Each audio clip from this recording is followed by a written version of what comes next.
Hello, everyone, and welcome to my channel. I'm Reina Creole, of course, bringing you that spice when it comes to sci-fi and pop culture analysis, and always keeping it real when it comes to theme parks. And speaking of keeping it real, welcome to the Resort Recon podcast.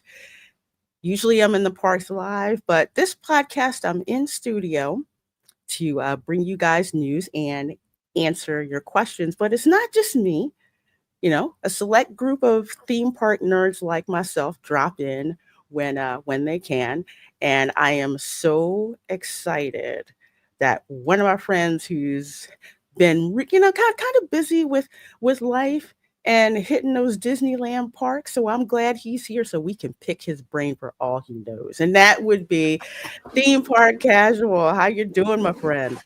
Hey, Lorena, good to be here. Finally get to join you on a Saturday. I've been trying for like the last couple of months, but like you said, yeah, life has been busy. Been at the parks quite a bit during the weekends, so it's been kind of a nice little change for me, but glad to be here. Can't wait to be talking about what's going on and upcoming at the parks. Yeah, so looking forward to it. So looking forward to it. It's gonna be so much fun.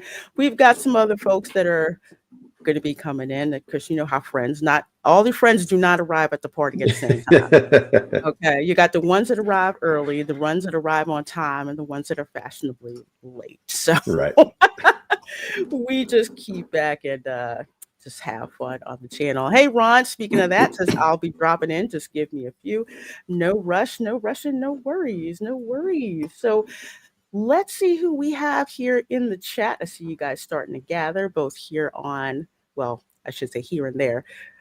I guess here on YouTube, there on X. Either way, we're just so glad you're here. Please like this stream on YouTube and heart this stream over on X. Surely do appreciate it. All right, let's see who we got. We got DJ Knight. Hello. Who says hi, Lorena. Well, good to see you, my dear. We have got Sarah Rust, who says hi, guys, and I love that kitty avatar. I do. Kind of reminds me when Professor X was small and sweet and not trying to destroy my destroy my equipment, my gaming PC, which I had to go get. So many issues with that, but long story short, finally I'm going to be getting it back on Tuesday, and it used to sit like right here, and since it's been gone, Professor X has been hopping up there and just like it's gone. I'm going to claim the spot. That's my spot. That's my spot. So don't be surprised if you see him sitting on top of the game. Because he used to sit when I would play my PS4. He would sit on the PS4 because, of course, it's like all the heat and stuff coming up. Right. Yeah. Sit on it, and then when I put it away, he looked at me like, "How dare you?" Yeah. Oh, it's a new person in the chat. We love new people over here. And the Dutch Disney lover says, "Good day to you all." And Ad is actually one of my mods on Theme Park Casual. He is in the Netherlands. Awesome. Yeah, so yeah, we've got quite a group over on Theme Park Casual at times.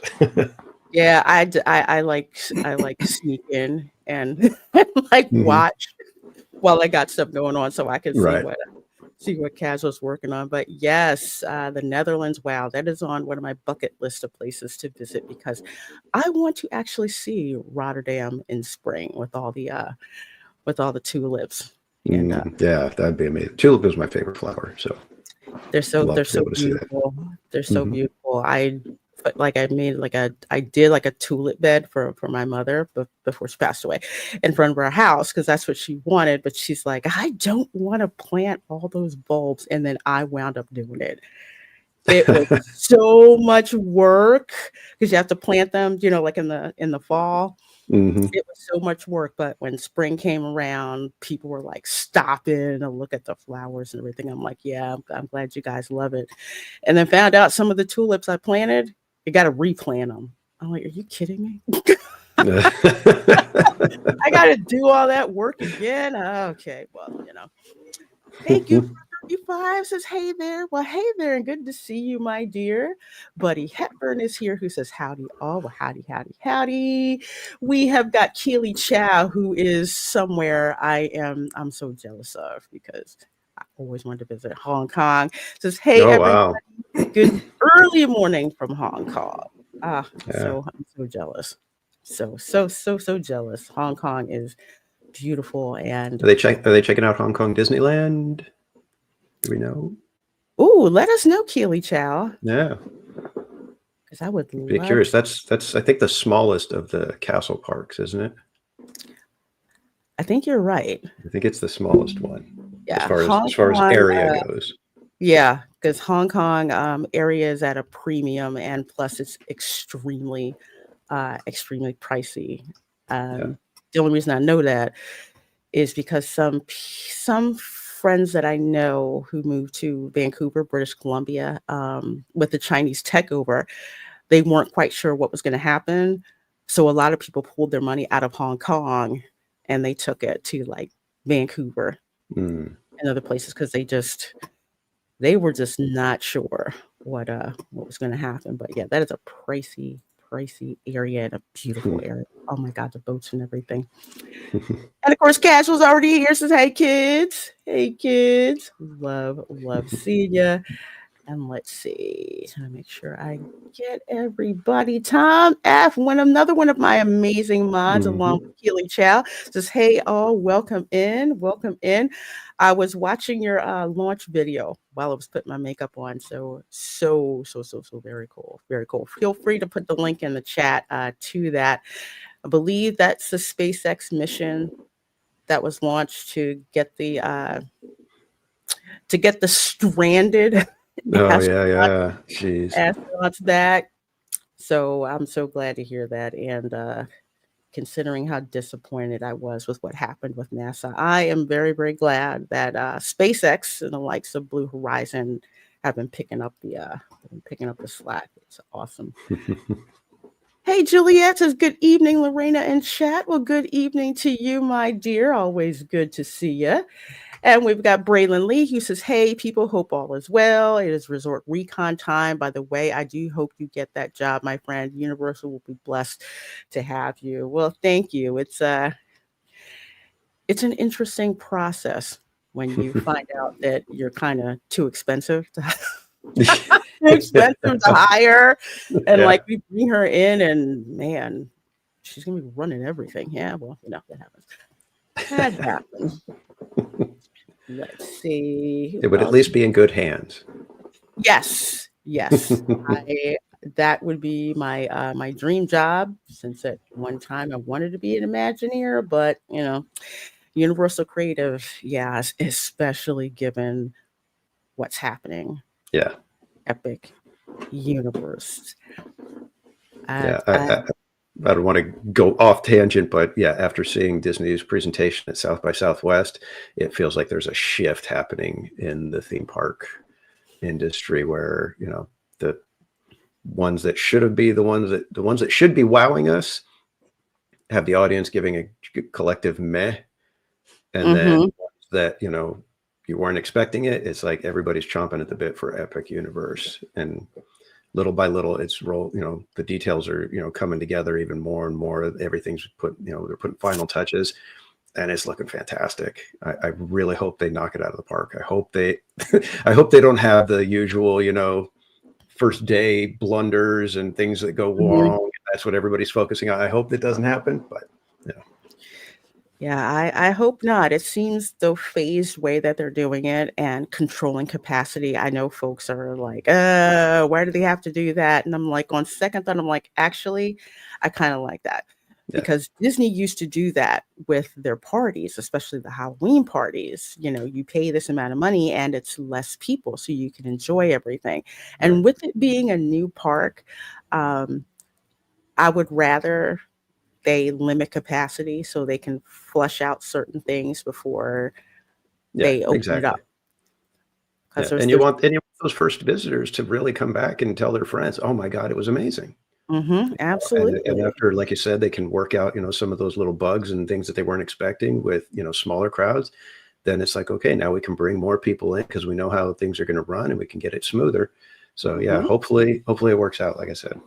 Yeah, Yep. I hope so, because I like when I stayed at Stella Nova, I was chomping at the bit because I'm like, you mean to tell me I can walk out of this hotel and there's Epic Universe, and seeing like the coins and Super Nintendo World and Mhm. the Dark Universe coaster, and the Curse of the Wolfman coaster, and I happened to catch when they were doing uh, fire testing, or I guess pyro testing, on the Burning Blade Tavern. So I'm like, wow, I actually caught that. And then over in Isle of Burke, where you look all the way up on the spire, and there's this one dragon hut that's all the way up there, and you would not Mhm. think of it until you got there. We got so much to show you guys. Folks Yeah. are really, really excited for Epic. Hey, Linda F says, hello, Lorena and Theme Park Casual. Hope you're having a wonderful Saturday. Hello to everyone. Well, hello to you, my dear. Having a wonderful Saturday, and I hope you are as well. Thank you, Add the Dutch Disney Lover, for subscribing. I so do appreciate that. Thank you so, so, so very much. Zen Water says, oh, geez, yeah, Hong Kong is packed in tight. Yeah, I believe it. Does Hong Kong have entry restrictions? Like how many people with capacity? I'm just curious about that. I'm not sure. I'm sure there's all the parks are going to have something like that. It's just a matter of how often they have to enact it. I don't Mhm. know if the demand is off the charts for Hong Kong the way it is everywhere else. Okay, that's good. In fact, I think it was Provost Park Pass. I think they're on an international swing right now, and they're Oh, hitting all okay. the international parks. And so might check out their channel just to see what they have to say about it. Okay, cool. Hey, Deborah Rife Rita, good to see you. Good to see you. Yes, I did, and we're gonna see it. We are going to see it. It's Oh my Everybody God. kept saying, is How to Train Your Dragon a worthy IP? Is it, does it deserve an entire land? Is it going to work? Is it going to work? The dragons, the way they've got them going right now, you've got the up close meet and greet, you got the robotics, you've got the drones, you've got the stage show. This thing, I think it's going to be like a 7 to 8 year old's dreamland for dragons. And it's Yeah. one of those things where it's like, come on, Disney had the chance. They had, Beastly Kingdom area set aside for Animal Kingdom, and they budgets or whatever, and they decided not to. And now look who's capitalizing on, the fantastic beasts and, all of that. Mm-hmm. It just looks amazing. I haven't even seen the movies for How to Train Your Dragon, and I'm thinking this looks amazing. I can't wait. I would love to go there just because of this, because of how cool it looks. And I'm not even a fan. Well, that speaks to just how beautiful how they put that Exactly. together. And little kids, families with young children. Oh yeah. Yeah, they're probably going to want to go to Super Nintendo World, of course. Yeah, they're probably going to want to. But Isle of Burke, it is full of so many things that are there. The coaster that goes through the water, and you can shoot at other people, and other people can shoot water at you. Mead Hall, just hiccups. It looks absolutely amazing. I think that is going to be a smash hit with Yeah, I think so too. children. Oh, okay. Thank you, Tom. That's his video of the Crew 10 launch. So check it out. Check it out. Bookmark that real quick. Let's see. We have got Matter Cam Matt. Hello. Another one of my mods. Welcome in Mattercam, Matt. Nice. Thank you. He is actually, if you guys don't know what Mattercam is, there's the Howard Johnson's that's right across harbor next to Disneyland. They put a camera on the top of their hotel years ago, and it was basically a feed looking over Disneyland, and it would like kind of move so you could see Matterhorn, then it would move to Space Mountain, move to California Adventure, and then it would lock in, above the skies so that when the fireworks are going on at night, you could watch the fireworks. And it was just this, live feed of what's, looking at the parks. And well, Mattercam Matt kind of, I don't know if he's a mod for them. I'm pretty sure he's a mod for that YouTube channel now, but kind of created a little Facebook group for people that were, you know, kind of interacting in the chat there, and gave them a place to kind of collect. And now they've got Mattercammers United, and they do meetups and everything. And it's actually a really fun little community.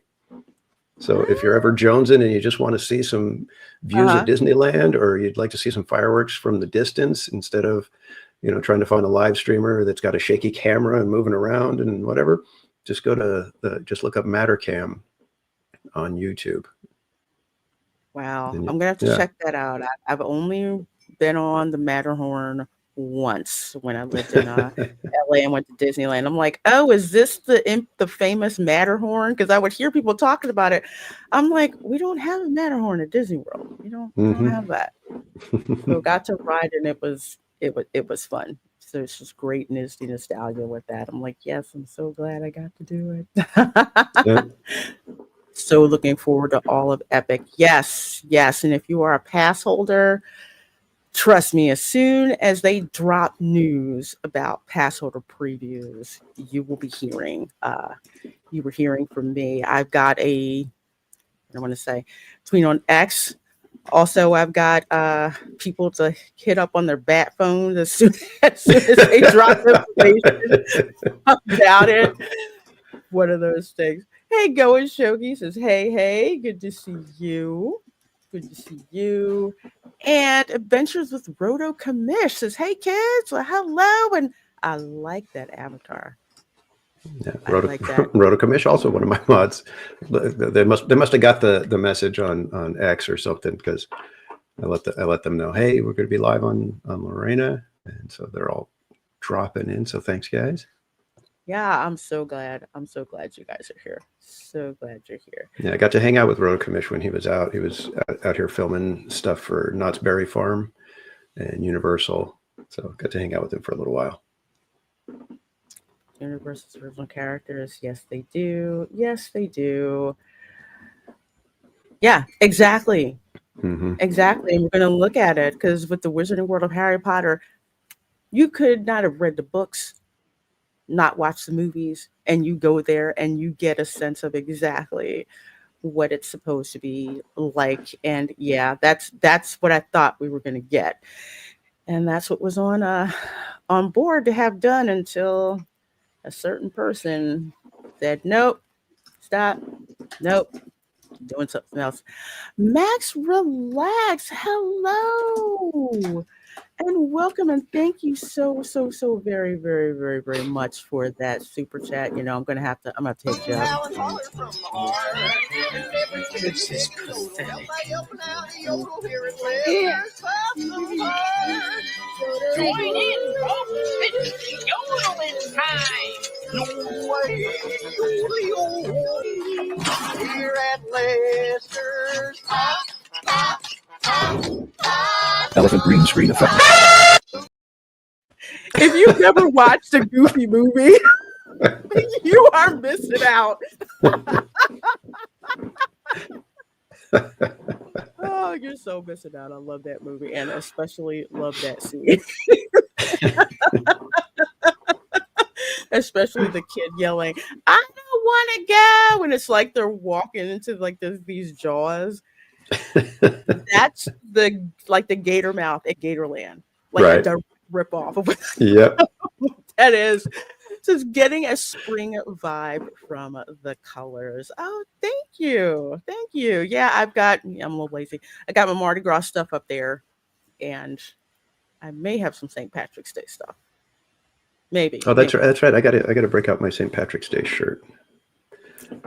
I've actually got a Disney shirt. My friend Barry Place 28 got me a shirt last year, so I can wear one this year.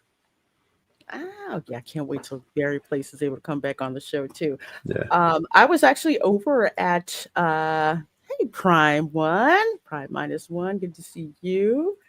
And good to see you, Barry, on as well. I was over at SeaWorld.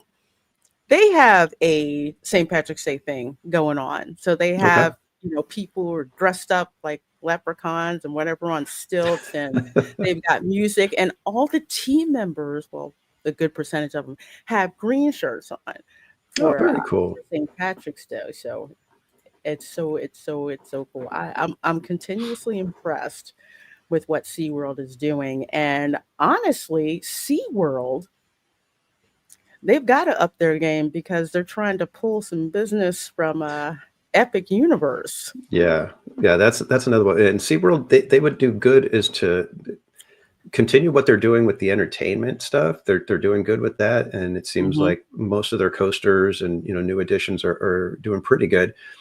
They just need to be careful with the pricing because that's been one of the biggest things that I've seen on social media is people like, parking is just outrageous.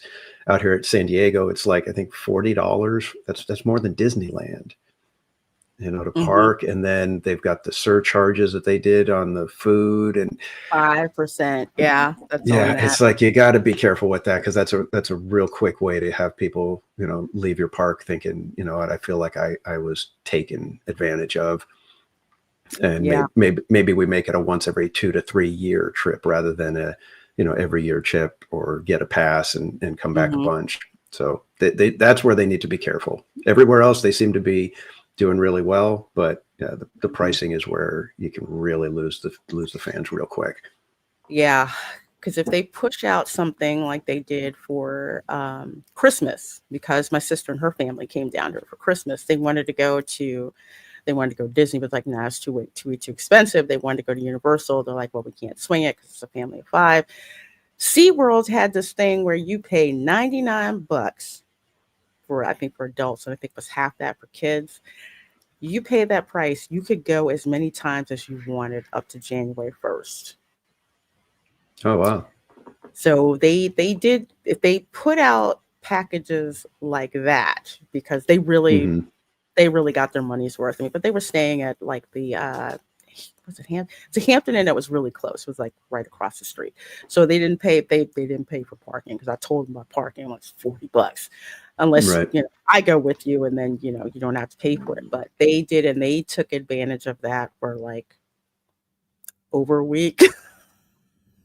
So they really got the money's worth for that. So I think if they do pricing specials like that, and they usually advertise that stuff online. That's the other thing. Buy your tickets online. Yeah. Lorena, I go back to the Dark Council days. Oh, very good. Yeah, we Yeah.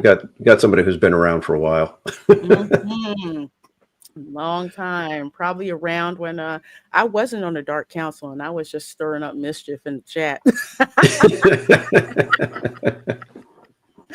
That's what I used to do. I'm a fan of old school Goofy, aka Goofy at the Olympics and whatnot. Oh yeah, how Oh, yeah. to ski. My favorite, how to play football. Those ones were wild cartoons. Those were great. They were absolutely nuts. Hey Max, relax. Oh, Barry on. Looking forward to Dark Universe a lot. Yes, I wonder if the Mummy movies will be in there. I don't know about any Mummy representation right now.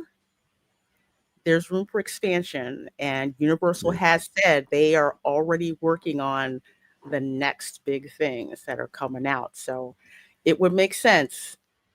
Although I will say, unless they do a reboot, they might expand it into the Mummy, because they're already doing a film for The Creature from the Black Lagoon. James Wan is directing that, so Mm. I'm really looking forward to that, because Creature from the Black Lagoon, that's the original Florida Man. Well, Hey Max, relax. I'm loving that avatar. Would like a well-rolled piece of art, but I quit smoking at about 2 years back. Okay, smoking's bad for you, so yeah. I'm glad you're here. John E is here. There are so many of you amazing people here. Welcome, welcome, welcome, and love that doggo picture you got going on. We have got Ronan Bunny in the chat. Avatar of my girl Judy Hopps. Banging her head at the DMV with the sloths taking her time.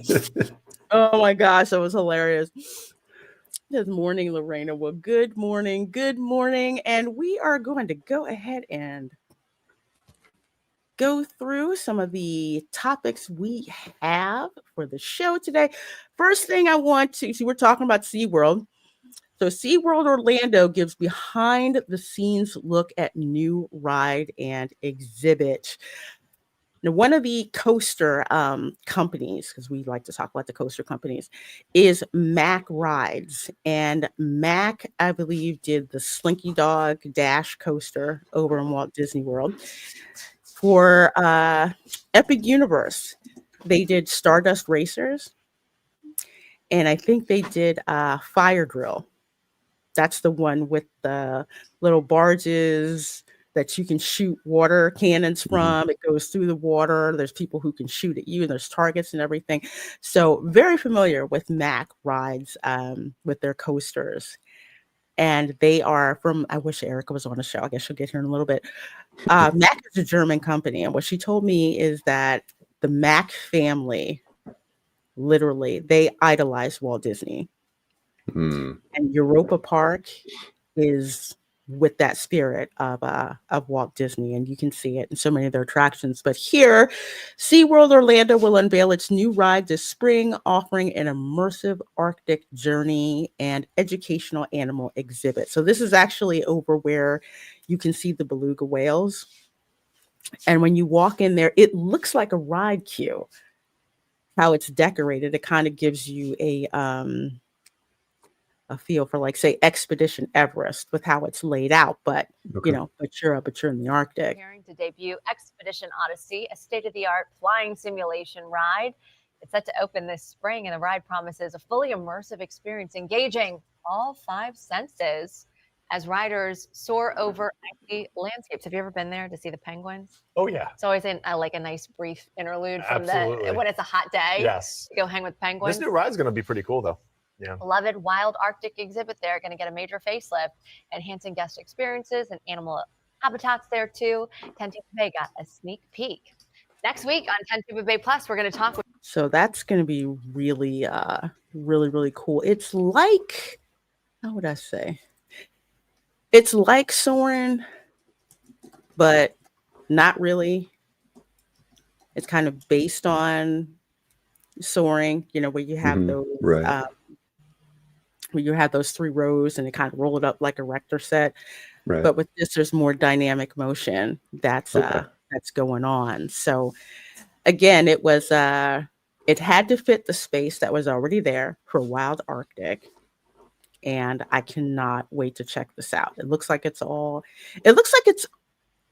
mostly enclosed.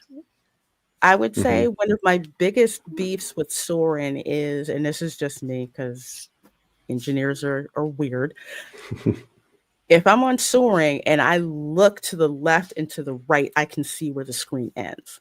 Right. And that kind of like pulls out, the immersion for me. But if they have those covered where you're completely submerged and no matter where you are, you're not seeing where the screen ends. Right. And there's the rest of the room, I think it's really, really, really going to go over well.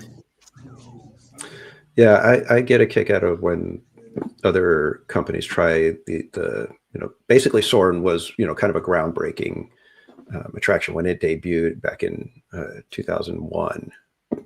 And it was one of those ones where it was like, okay, we don't really have much of a story here other than, hey, we're flying over California.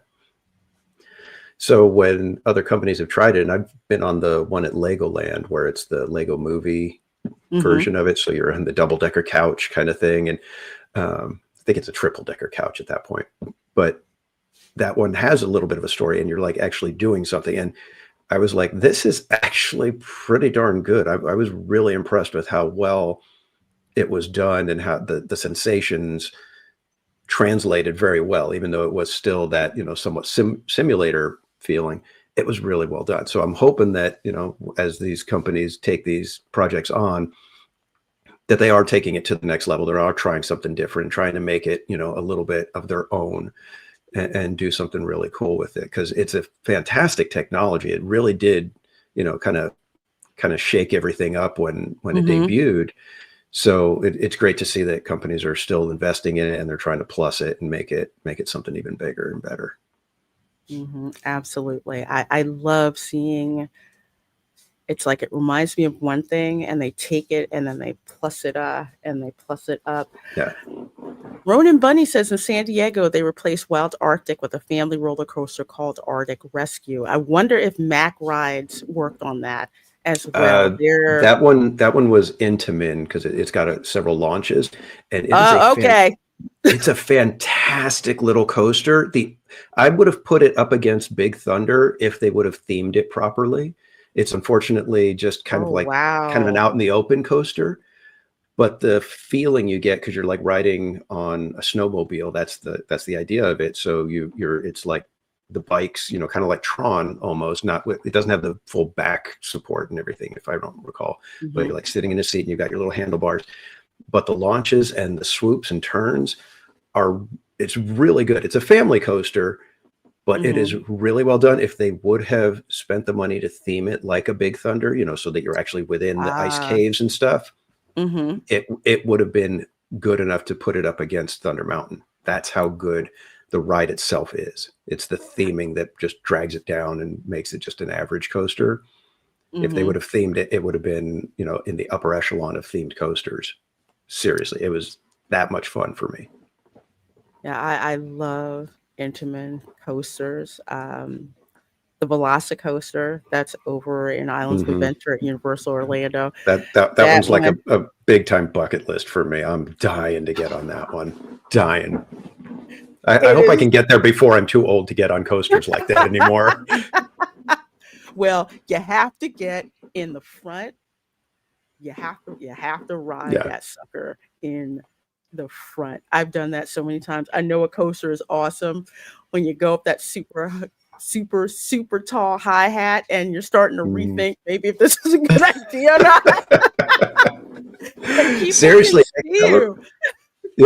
Accelerator has the same thing. It's like a 300-foot top hat, and you just launch 82 miles an hour straight over it. And that was like the first coaster in I don't even know how many years. I think since the first time I went on a looping coaster, in junior high, that I was actually in line for the coaster going, am I really doing this? Do I really want to do this? Maybe I should just sit this one out, because it was like, it's that intimidating. It really is. And even more so with Velocicoaster, because it's themed as being in Jurassic Park. You feel like you were in Jurassic Park. You hear John Hammond's voice over the intercom. So it's like, a coaster that's supposedly at Jurassic World. So you see it going nuts and everything. It's just awesome. So let's see. Let me bring Ron in. He can answer this question real quick. How you doing, Ron? Hey, Ron. I'm hanging in there with all this, allergy, pollen. Looks like snow sometimes. It's that thick. And Lorena knows what I'm talking about, because you come outside, your car's all yellow. Looks like it got tested. I used to see the commercials for the pollen and, all the, allergy medication. I'm just like, what is with it? I've lived in California my whole life. So I'm like, what is it really that bad? I went to a friend's wedding in North Carolina in April.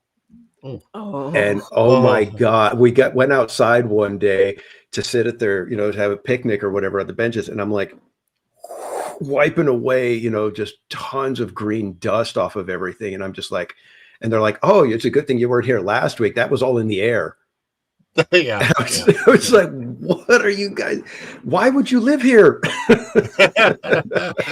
It's like you smell it. It's everywhere. If you're highly allergic, like I am, it's like I had never seen anything like that. I was just like, okay, now I get why those commercials are such a big deal. I mean, it was insane from my point of view. I was like, this is crazy.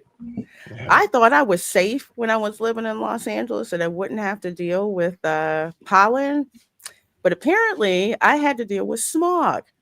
Yeah, there's that. So the Santa Ana winds would shift and my allergies would flare up. I had to go get shots at Cedar Sinai on the regular, just so. Yeah, I didn't used to have problems, but like you said, when the winds and then the changes like that, yeah, now I'm always like, oh, I can't breathe and my nose is all messed up. Well, let me see. We have one more person in the back, and she's here, and she can tell you all about the Mac family. Erica from Erica Hi. and hanging with Erica and Rob. How you doing, my dear? Doing good. Had to eat something. Sorry I'm late.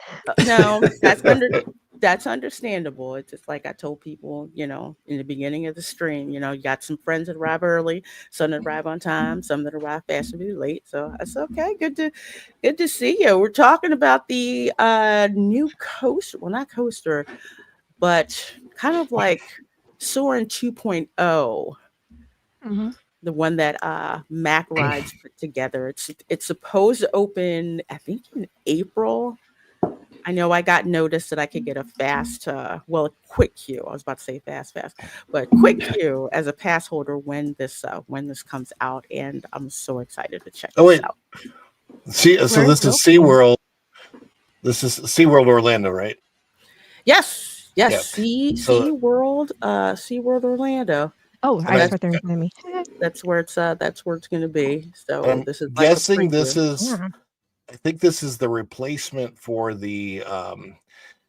It was always wintertime when I went, so it was the Polar Express. I think it was Wild Arctic, right? Yes, and, yes, it is. And so that was Star Tours, basically the exact same technology as Star Tours.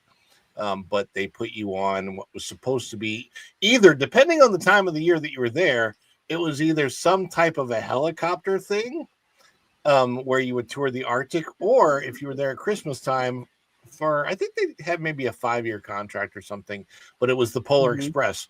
When it was the Polar Express, that's when it was my favorite, even though the CGI in the movie Polar Express is like Uncanny Valley, kind of weird, but it was fun to actually have the experience when you would go there. I don't know if you ever got to do it, Lorena, but I didn't. Okay, you would actually get on board. They had the whole area decked out. The Santa Claus was like Tom Hanks version of the Santa Claus from Polar Express that you would meet and greet there, and they had the whole area decked out like you were getting on board the Polar Express. And then, of course, you would get off at the North Pole and meet Santa Claus and actually see the other North Pole stuff, which was really which is really cool. But it didn't last for very long because I think the contract was limited to a certain amount of years, maybe like 5 years or something. Okay. So, of course, now they have, Rudolph the Red-Nosed Reindeer, and that's their stuff there. But it was really, really fun when it was the Polar Express because the music would come on and it was bum bum bum bum bum bum bum bum bum bum bum, and I really enjoyed that. And of course, Xander was little during that time, so I think he had a good time. And it pretty much everybody could ride that ride for the most part because Star Tours, as you know, it's not like super bumpy or anything. It's just that's what it was. But this replacement for it, because it was. Wild Arctic was getting old, and you could feel it. I think it's been down now for a couple of years, and so what they're putting in is extremely ambitious. SeaWorld, I honestly loved SeaWorld when it had the fewer rides and it was more about the shows. And I happen to love the orca shows. I loved watching Blvd, which was at the time, way back over a decade ago before the whole incident happened, and they were getting in the water with the orcas, and I mean it was an amazing show, and I know a lot of people bought into some of the stuff from the Blackfish thing, and I don't really care what opinions are I didn't either. about it. But the thing of it is, I mean, right now. They're doing everything they can because they know they have to phase out the orcas, which is it's kind of sad to me. I think there's the big irony for me in that whole deal is that were it not for SeaWorld, people wouldn't even care about orcas or know very much about what they are. Exactly. Because SeaWorld brought attention to what the orcas or the killer whales are out in the wild. And I know those few in captivity, whatever people want to say about their conditions are in captivity. And I get your opinion. I get your point of view. I understand it. I'm empathetic with it. But they do bring attention to the orcas in the wild, and it's ironically it's because of that so many people care for the orcas in the wild. Now we do know more, and it's okay for them to phase them out, and I get all that, but I am definitely going to miss that show, and I wonder how they're going to use that whole theater in that space once the orcas are phased out. But I think we're still at least 20 years away from that, because the last ones that were born there in captivity have to eventually die out because they can't be moved to the ocean. Right. So, but while all that's going on, they are building up SeaWorld, and I've said this before. Yeah, some people may look at Epic Universe because it's so close to SeaWorld in Orlando. That proximity is what, like 2 miles? Like, Yeah, about that. It's really, really close. I look at it very differently. I look at it as Universal's, even though it doesn't belong to Universal, if you're looking at taking a Universal vacation from a different place other than Orlando, SeaWorld can be your animal kingdom of that in comparison to Disney, because it's the animal park. It's obviously a water animal based park, but it's got, I believe, more attractions, certainly roller coasters and all that kind of stuff. So it's got more excitement, more thrills than Animal Kingdom has. Yeah, and it now really does. And it's within that space. So if you took the 3 Universal parks, you have Universal Islands of Adventure, Universal Studios Orlando, and Epic Universe, and you add SeaWorld to it, now you have 4 parks, one with an animal theme, and guess what? You also have 2 operating water parks, and that is all within the same geographical boundaries as Disney. It's actually smaller, believe it or not, than the Disney parks are, but the difference being that there's a lot more stuff in that area too. But if I'm planning a vacation and I go, well, hey family, here's the options. Here's the Disney over here. Here's the Universal over here.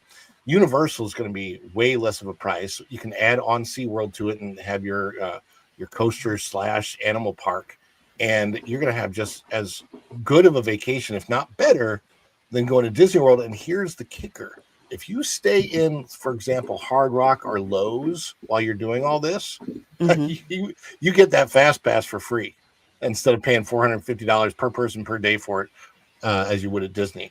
So, Right. I mean, tremendous savings. And what do they call it at Universal? The fast pass thing? That's the express pass. It's the express pass. So I always they forget call the it, names. yeah, they call it the express pass. It's limited in capacity on purpose. It's expensive on purpose, unless, well, you do the math if you stay at the premier resorts. But one thing that SeaWorld Orlando did that I thought was really cool was, I think they mentioned in their annual report or their latest earnings report how excited they were for their neighbor's Epic Universe to come over. Now, Erica, because I'm glad you're back on, I know you're very familiar with Mac rides, and especially with Europa Park. So what do you think when you see, this new experience that Mac Coasters is putting in here at SeaWorld? Especially considering they have one at SeaWorld and I think 2 coasters over at Epic Universe. So is it a coaster or a theater ride like Soarin'? This is a theater ride like Soarin'. So this is a theater ride like Soarin', and then over at Epic, they've got 2 family coasters. They've got Stardust Racers and Fire Girl. Right. So the theater, they have one here at Europa Park that they did build, and it's nice. It's big. It's slightly different than Disney's. So the theater is a lot more round and circular than what Disney has. The seats, like what you're seeing there, I wish they would have done more of a like a panoramic, because you know how on Soarin' you only got maybe 2 sections and the rows are really long. So the one in Europa Park, the rows are shorter and you have more, I think you've got is it 5 or 6 rows that go up? It's higher. And the seats, actually the ones on the very end, curve in to the screens. So even when you're sitting on the side, way to the side, you're there's like this curvature. So it's really designed really uniquely. My only pet peeve about it are the transitions. Uh, Europa Park could have done the scene transitions a lot better. Disney does it better in that regard. I'm hoping that with this new one, maybe they've learned from it's called Voltarium is the name of the ride here at Europa Park. So I'm kind of hoping they've tweaked the transitions. Other than that, it's great. And I want to say instead of using like helicopters, I mean, it's, the technology's changed over the years. They have this massive drone. I mean, this thing is huge. And they actually have it displayed in the queue line at Europa Park. So you can see Oh, it when wow. you're walking through the queue line. It is the most fascinating thing to see this drone that is just, I mean, it's huge. And I imagine they probably went between both, maybe did helicopter and drone, but it's different. It's unique. It's a lot like Soarin', but if it's anything like Voltarium here, um, you'll notice a few differences. And the queue line, what's confusing because they actually separate you in this massive, almost like a 4-way stop, which is really confusing. Hmm. They have the line that goes in these different directions, and you literally load per row. So if you're on the 4th row, you're technically on the 5th floor loading. It's completely Hmm. different than what we get at Soarin'. And it can be confusing because I remember being at this like massive open room, and you see all these other lines around you, and you're just and the I can't want to call them cast members, but the employees are literally motioning each line. You go here, you go there. So you really kind of have to pay attention. At least here, I don't know if they've maybe did it a little bit differently for this one, but that's one part that I hope they've changed because it is really confusing. I didn't know where to go, who was going to go next. It was just it seemed like Disney's loading is simpler than what we have here. But those are kind of the differences. But it's still fun. I'm glad that Mac is getting more recognition in the States, and they're kind of new.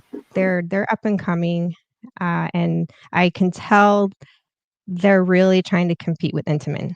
That's I'm really kind of noticing they're trying to push themselves to be up there where Intamin as in terms of coasters. Yeah, well, I cannot wait to check this out. As since Wild Arctic was there previously, the queue looks amazing. I mean, but the first time I did a stream over there to go see the beluga whales, I'm like, why does this look like a ride queue when we're walking through that? So it's going to be so exciting. I will keep you guys all posted. I'm going to try to get on the pass. Hopefully they have pass holder previews and I can go in and drop in for this because I'm very excited and I can let you guys know how that is. And speaking of exciting, I'm glad there's almost 100 of you here in between YouTube and X. So thank you so very much for being here. Glad you're here. You're watching this on the replay. We're glad you're here. You're here too. Now, I love WESH. I mean, Bio Reconstruct was doing this already, but Not a bird. It's not a plane. It's another dragon. This time it's hooked. Dragon Chopper 2 caught what looks to be drone testing for the dragons that will fly over Isle of Berk in Universal Epic Universe. While they didn't get to see Hook Fang take to the sky, they were able to get this detailed look at Hook Fang's body and face. my gosh. It's not a bird. It's not a plane. It's another. Yes, these dragons will be flying around Isle of Berk, and not only just flying around Isle of Berk, but some of them will actually be breathing fire around Oh Isle my gosh. of Berk. I cannot wait for this, and I think this is again, this goes back to, if you see the video that Universal released when the Universal creatives were talking about building Isle of Berk, that they purposely wanted you to feel part of the story. They're not only just going to, have dragons just there, but they're going to be walking around, they're going to be flying around, they're going to be doing things. And that's something that's never been done before. And I cannot flippin' wait to see that. If you think flying dragons are amazing, which they are, because I freaking love dragons, this right here, you will get to meet Hiccup and Toothless. And this is gorgeous. And it is an I think it's like a cross between a puppet and animatronic, but it's going to be amazing. Universal Creative said that they wanted to recreate this moment where Hiccup, and you see the hands right there, some of the team members said it, where, Toothless stretches his hand out, and then, Hiccup stretches his hand out and Toothless like pushes his face up there. All the Universal Creative folks, they kept, they spliced it in a montage where they were talking about it and just the emotion behind it. And they're just like, we wanted to recreate that moment for our guests. Oh my gosh. What do you guys think looking at this? Is that detail? Is it is it a recreation of Toothless from live action, or is it or from the animation version or the live action version? Because it's just it almost looks like that live action version that we saw in the trailer, so it's hard for me to tell. But also I know that the designs look very similar in the animation and the live action. It is very much like the live action when you see the trailer, and like what brings Toothless to life is you see, his lids close, you see his pupils dilate, you see the reflection of Hiccup in his eyes. It's insane just how detailed that is. Yeah, I'm looking at some images, looking at some of the images of the live action Toothless. I think that one looks a little bit more like the animated, the original. Okay. And I think that's the styling they're going with Isle of Berk. I think it's going to be leaning toward the animated version, not the new live action one. But I could be wrong, but that's how it's looking at the moment to me. Because the live amazing. action, We might actually get get two decent animation to live action translation movies this year in Dragon and Stitch. Both of those actually look really surprisingly good. I was amazed with that Stitch trailer. I've never seen the original Lilo and Stitch, but that Lilo and Stitch thing looked pretty good. I was kind of impressed with how well they translated the character into 3D, into the live action style. I thought the little girl who's playing Lilo was just freakishly adorable. She is so adorable, and I love this Lilo and Stitch movie so much, kind of like for two reasons. One, Stitch is crazy. I love him. He just everything. He's trying to keep his bandits level down, but he's just like a little devil. And the relationship between Nani and Lilo is very much like myself and my youngest sister. So that's why that movie is like so precious. She's like, "Did you see the trailer? Did you see the trailer?" I said, "Yes," and I cannot wait to see that. Go and Shogi for $4.99. Thank you so very much. Thank you for that $4.99. I can't take credit for the Burr Rabbit the Bird Rabbit plushie looking around like, I don't know what happened. I got that Go back off to the of old TikTok. apartment. And it just, oh my God, it just fits. I so feel his pain. Imagineers who created the X-Wings for Galaxy's Edge went to Universal with knowledge and a chip on their shoulder. The dragons won't be in a museum nobody visits. Yeah, exactly. That's Yep. yeah, Mhm. that's another thing. They when they worked on this stuff, they were like, we are hitting the limits of current technology. And they're just like, we have to think past that.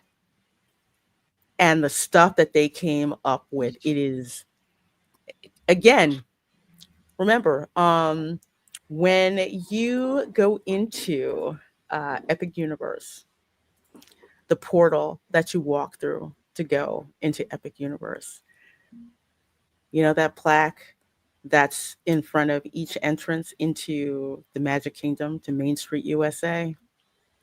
They have something very akin to that on the portal when you bigger. go into Epic Universe. It is blatant when you look at that and you go through the portal and you go, you can see through that likeness of a Luna that's there and look straight across Celestial Park and you see Helios Hotel. That is a dead-on homage to the Magic Kingdom, where you walk down Main Street, USA, and you see the castle at the end. This park is insane, and it just reminds me of the type of Imagineering we used to get. And things like, I don't know how they did it. And even if you're a nerd like me, it's just like, okay, I could figure out how this works, but I don't want to, because I just want to enjoy the magic. And this, oh my gosh, this looks so cute. I love it. This is going to be very, very long lines. Yeah, no, I mean the thing about Universal is they bring things to life in a way that they unfortunately did not do. I think they did it better at Pandora than Galaxy's Edge, which is kind of it's not a surprise for the timeline of the way they were built, but it's a surprise considering all that Galaxy's Edge had the opportunity to be. That's the biggest, like, if you weren't around it, if you come in on vacation, you might be okay. And like, you don't see it all the time. So you don't really get it. And you're like, oh, this is cool. It looks like, because the first experience walking into Galaxy's Edge is like, oh yeah, you feel like you're kind of in Star Wars. But when you've been there more than once, it just doesn't have the life to it. Like, that's why when Kylo Ren does come out of the ship, he's, not nearly as beloved of a villain, if you will, as Darth Vader. But everybody gathers around Kylo Ren and the stormtroopers because something's going on, because there's some kind of life in the park. Now, maybe it's better that they do use less popular characters, because if Han, Luke, Leia, R2-D2, C-3PO, Chewbacca, Darth Vader were all there, obviously Galaxy's Edge is going to be way more popular, just super duper popular. Maybe too popular. I don't know. But just when I look back on my photographs, somebody who's gone to Walt Disney World every year since 2009, and I look back at my photographs of old Hollywood Studios versus now, it's like I hate what they did to Hollywood Studios, because there's no life in the park anymore. It's not like, and it's just so different. And this, when I see this with Toothless, and I'm like, this is what all of Disney is missing. It's missing the life. It's missing the interactions. It's missing this kinetic joy that you feel like. For example, Galaxy's Edge, when you see the X-Wing there, like, couldn't they have made the X-Wing so that they could actually test the wings? I know it's sitting on the ground. They do the whole photo thing in front of it, but could they maybe not have made it so that the wings actually open up and they're doing some kind of testing? Let's see the wings open up into attack phase and this X-wing is sitting over here because they're testing it for something, or like what part of the story is it? Oh, it's just a dead X-wing. Like it looks like a statue sitting in place, or Anakin's thing sitting in place, or whatever. It's like it's that's the part that annoys me. There's just not there. It feels lifeless, stagnant. Yeah, and the thing I always get, it's like obviously Galaxy's Edge is a response to Harry Potter from the parks, right? Yeah. It's obvious. You've already, we get it. You're trying to recapture what the magic was that Universal had with Harry Potter. You've got an entire, I don't know what you want to call it, gimmick, but you've got the Force that you can use. You've got magic bands. How hard would it be to be able to give the kids a spot where they can go and do this and the rocks start to float?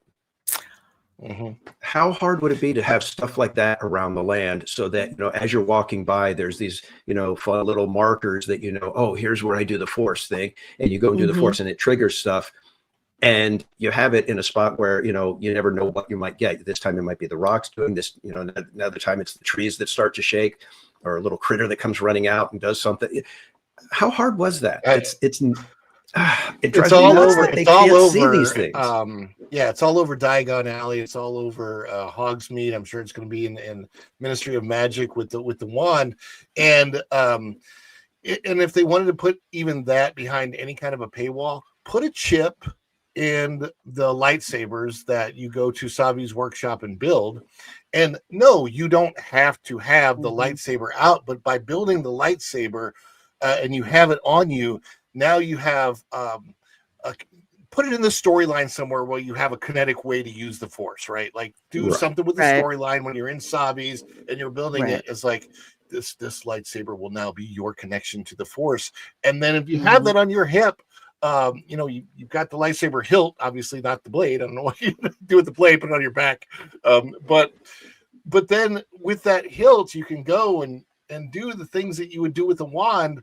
I've thought that exact same thing. It just drives me nuts that they don't come up with stuff like that, because that's what like you said, the land has no life. There's nothing in there to do, really. Yeah. No, I feel like it requires imagination, though. No, but at some point in time, what they said was, we want all of this, but we're going to put it behind the paywall of the Star Cruiser, and we see how well that worked out. And that's why we don't have it in the land. Right, but also one thing to keep in mind about Galaxy's Edge, and this is the thing that angers me so much. We were supposed to get original trilogy, and it's very obvious when you go through Star Tours. You start out in Endor and you land in Tatooine. So when you go through Tatooine Traders, that's like, you know, the marketplace or whatever, it was supposed to open out. We were supposed to be able to roll into, you know, Mos Eisley Cantina. There were supposed to be banthas riding around that kids could ride. There's supposed to be Jawas coming around, hustling you, you know, trying to sell you droids that, you know, have a bad servo motors and stuff like that. There was supposed to be all of this energy, and Kathleen Kennedy put the brakes on it. And I can't imagine being an Imagineer and you're thinking, I get to recreate Star Wars, the original trilogy, possibly the sequel trilogy, but definitely the original trilogy. And you have all these plans in motion, and then you get told, guess what? We're doing it on the sequels. What? So that's why I think, especially with Epic Universe, you are definitely going to see, like, especially over in the Ministry of Magic, it's going to be insane. They are giving us the Ministry of freaking Magic, and none of the real thing actually looks better than the concept of that they put up. You know, imagine that. Later, AD Dutch Disney lover, so glad that you were here. Says had to go to grandkids need me. I know how that goes. I know that goes for real. But we are going to move on to the Epic Universe merch. this is what's going to dent your wallet the most. And it's just like, shut up and take my money. So apparently, this is one of the team members who got to go because for a while there was an embargo. Like you could buy the merchandise, but you could not put it out on social media or anything like that. So finally, embargo got lifted, probably because now they're letting friends and family go. So here's one. Oh, I love that bag.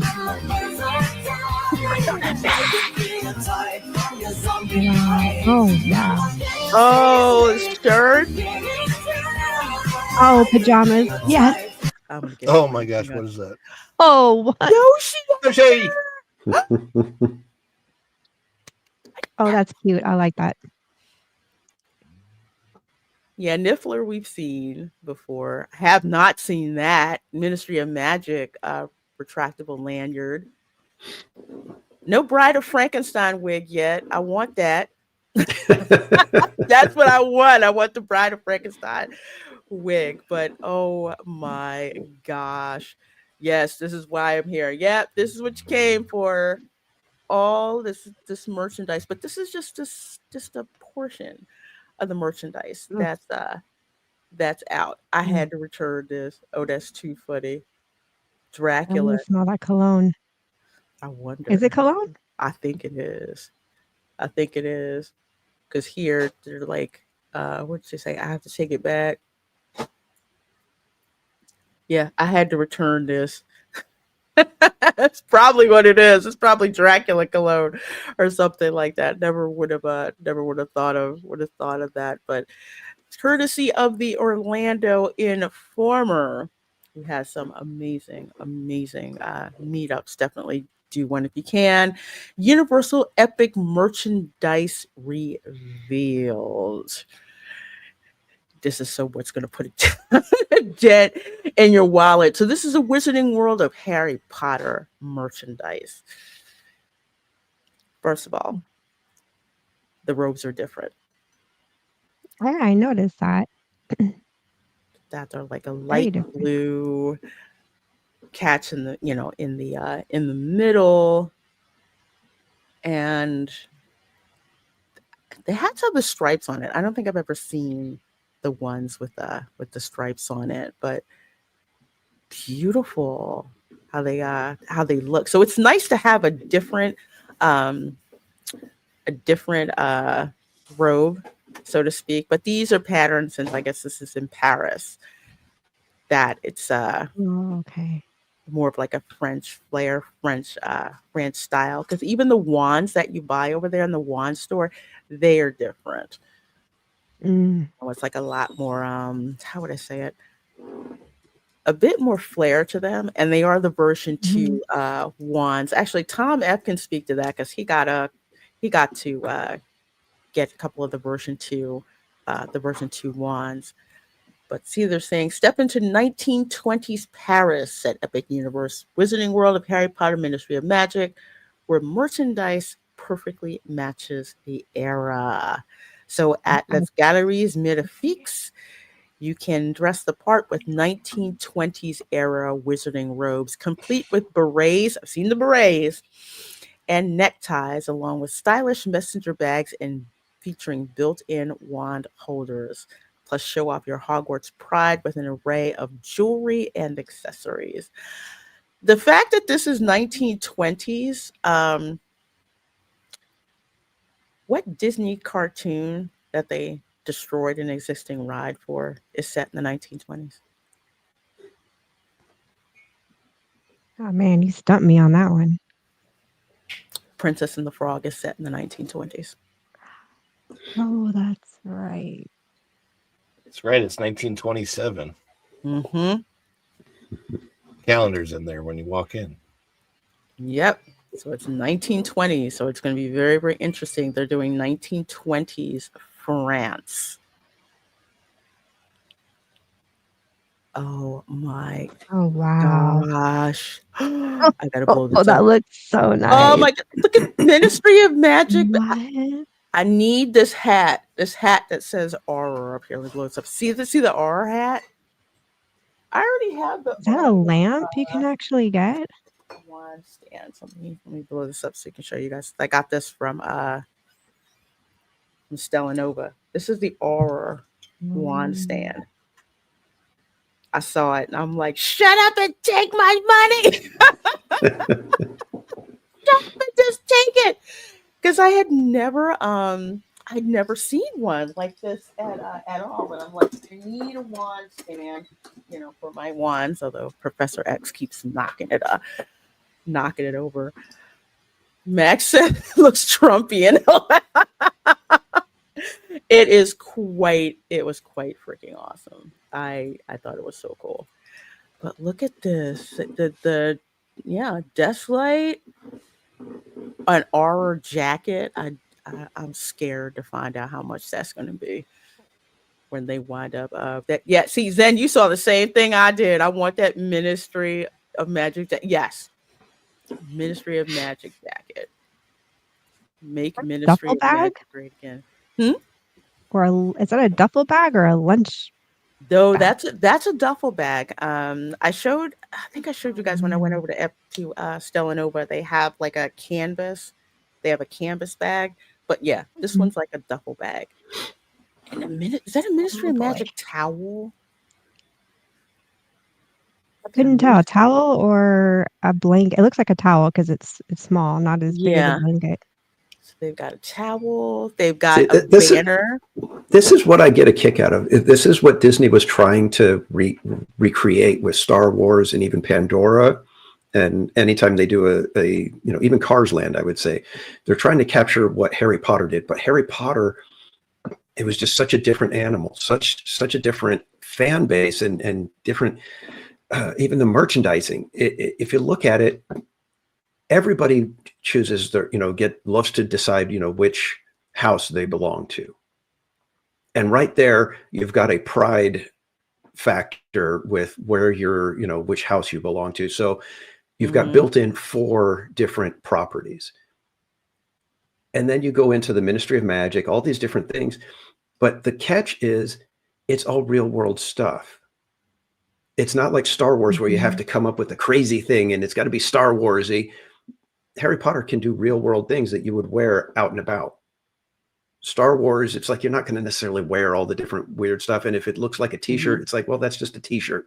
It doesn't fit Star Wars. Whereas Harry Potter, you could have your house t-shirt, you could have your house scarf. All of that stuff makes sense. And even for someone like me, who's not a big Harry Potter fan, I haven't seen all the movies, I haven't read the books or anything like that. But when I went to Hogsmeade, I was like, I want to go through everywhere. I want to explore this place. I want to see everything. And then it's like, well, maybe I should get a Ravenclaw keychain. I am a Ravenclaw, after all. And they just suck you in like that. And Star Wars, they have not been able to capture that same essence with the food, with all the merchandise. It just doesn't work the same. And I really wish Disney would try to get away from the single IP lands and go back to what they did and create an environment where all these different stories can happen together right alongside each other. Because that's, I think, what Disney did best. And now here, you see it. They can keep extending Harry Potter, and it's got the fans salivating again at the merchandise. It's just crazy. Yeah. I don't understand how they did it with this Harry Potter. It was actually, it's lightning in a bottle, but they've been able to replicate it 3 times so far. This is going to be the 3rd new land that's dedicated to Harry Potter, and fans are still going crazy and chomping at the bit for it. It's because they do a good job. Well, there's that. I mean, look, I have no skin in the game with Harry Potter whatsoever as far as the movies and the books are concerned, and I love these lands because they did such a good job in the parks of making them immersive, and the shops are fun to go. Diagon Alley's got all these little back alleyways and different things that you can see. Nocturne Alley. It's so hang out. It feels so. What the difference between the huge difference for me between Galaxy's Edge and Harry Potter World is that when I step into Diagon Alley or Hogsmeade, I feel like I have walked into the movie, into the world of that movie. I really, really do. Which is funny, and I'm saying this as a fan, as somebody who's not really a fan of the movie, which is weird. Like how are you not a fan of the movie, but you love the feeling of having walked into the movie. Well, because it's visceral, it's real. What bothers me when I'm at Galaxy's look at the candy Edge, right now. the candy, yeah, candy is candy, but licorice quick. Well, what bothers me when I walk into Galaxy's Edge is it's like, why did they put this much detail? Like, I look around and I'm like, Galaxy's Edge looks great. It really does. Like, they put a lot of detail in when I'm looking around, and especially in the shopping area, of all the little details. They put the sounds in and all this stuff, and I'm like, but none of this. I never saw any of this in any movie at all, and it just doesn't feel it. It feels like I'm in. It feels like I'm in the Middle East somewhere or something like that. It doesn't feel like I'm really in Star Wars. And it bothers me because I'm like, you put that much effort and that much money into creating something that doesn't pull me into the story. Mhm. And it's so close. And it's like, it's almost like it's a frustrating feeling. Because I don't feel truly pulled in to the Star Wars story there. And in Harry Potter, I'm like, I haven't even loved the Harry Potter movies, but I feel pulled into the Harry Potter story over here. I don't know. Well, Seriously. something to add, and again with because theme park casual, you were absolutely right with the merchandising, especially with the lore where you have, your house. I joke, but it's very true. Slytherins tend to wipe out all the darn merchandise before you can get to it. They will pick it. That's like the first thing to go is Slytherin merchandise. But if you watch the films, there's Bertie Bott's every flavor beans. You guys know what that is? That's the one where Ron talks about it's every flavor. His brother, I think he got a boogie. He called it a bogey flavored one. There's vomit. There's literally grass, dirt. Nope. I'm trying to think. So yeah, soap. Oh my gosh. You have, the thing is, you have to get the Bertie Bott's every flavor beans. You have to get those, and then you have to eat them just like Ron says in the movie. You get the really tasty ones, and they're not joking. There's some really gross, nasty ones like soap that's in it, but that brings that brings that experience in the movies out, in real life. And of course, you've got the chocolate frog, whatever the French word for frog is, but I can't make it out down here. The chocolate frog. Mm-hmm. Ron explains, chocolate frog, and inside it's got a collectible card of, a famous witch or wizard that's in it. Yes, so it does have the collectible cards in it, but just how the candies are. I haven't seen Fantastic Beasts, but the detail in here, milk chocolate nifflers, and and all that. Grenouille, did I say it right? I'm talking Louisiana. I was going to say that seems like it would be pronounced Grenouille. Grenouille, okay. Grenouille. I'm gonna get me some of that chocolate grenouille. Oh Lord, man, Americans we come down traveling from Arkansas. Everybody was getting on me because of how I pronounce ricotta. Sorry, I'm Italian. I grew up with an Italian grandma in the house, so I'm going to pronounce it different than ricotta. Ricotta. Ricotta. Instead of Philly. Give me some of that ricotta cheese in there. That grenouille.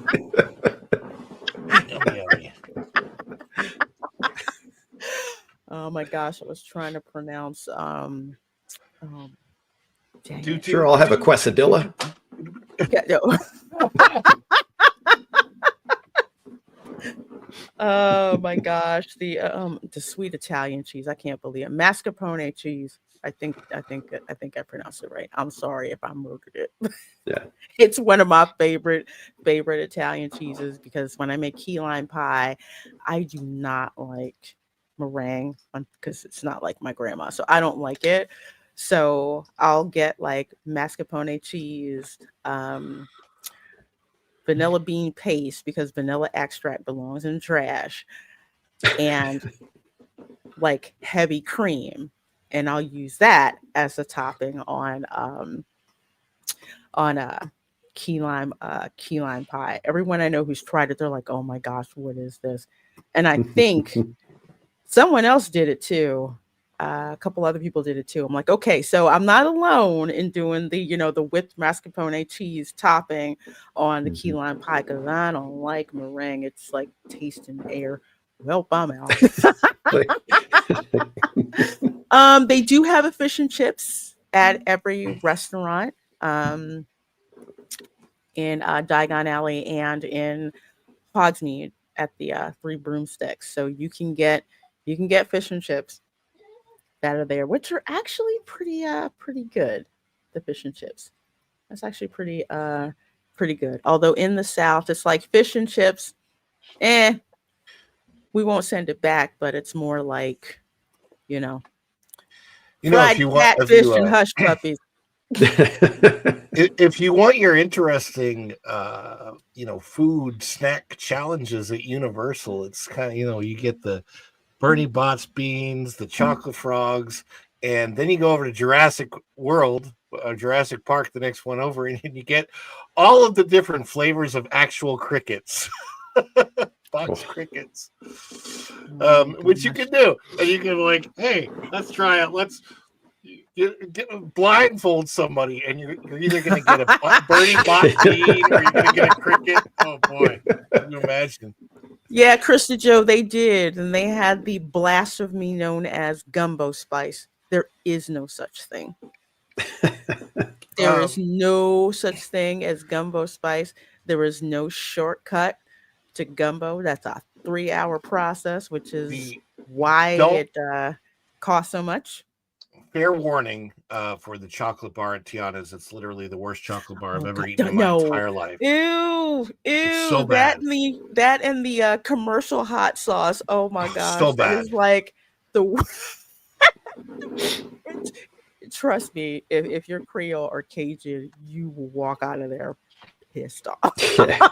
It's so wrong. I feel so bad for the Chase family.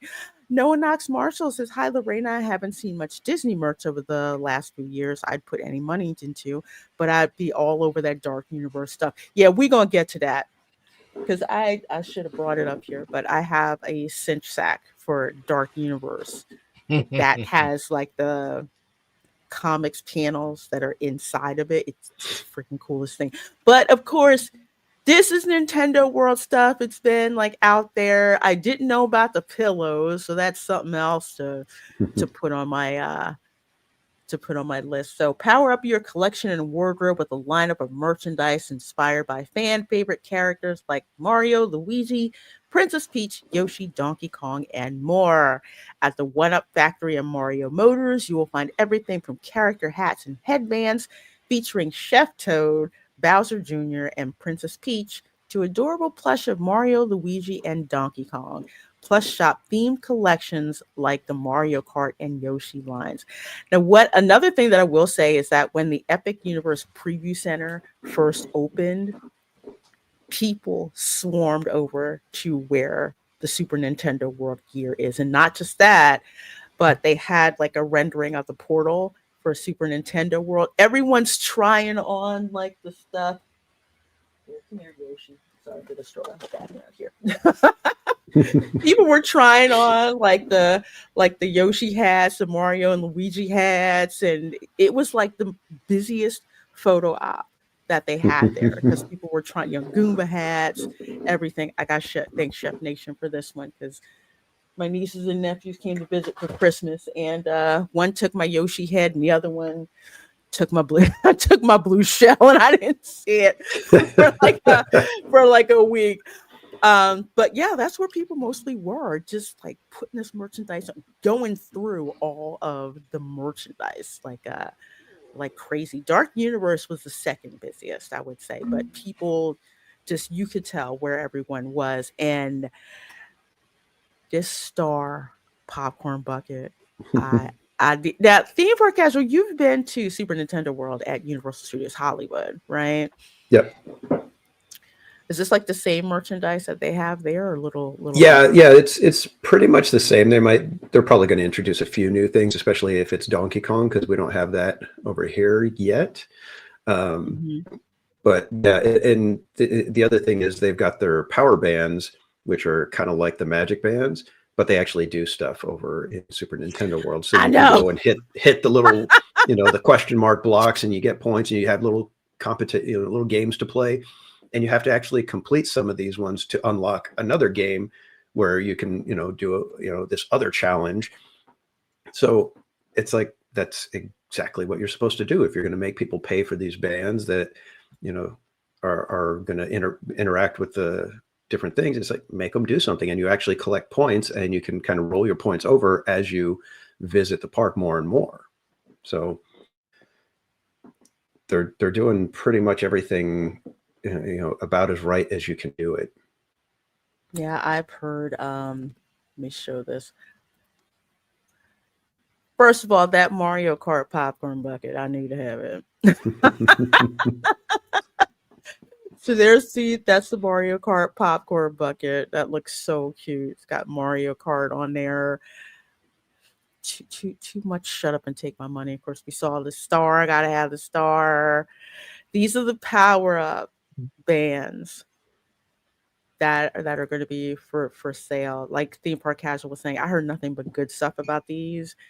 You put them on, and you're literally like playing the games. When you hit the question blocks, so it makes the same sound just like when you're when you're playing the games. And these are just awesome. I wonder if they have if they use the USB-C chargers. Here's a reason why. One of the reasons why I hate the Magic Band Plus.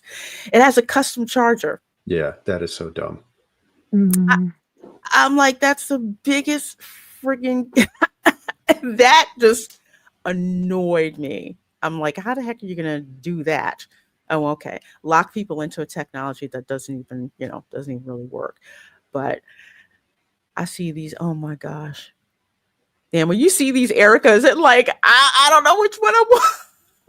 I know. I don't know. I'm torn between Peach, Toad, and Yoshi. I keep staring at those three. I'm like, I don't know which one I want.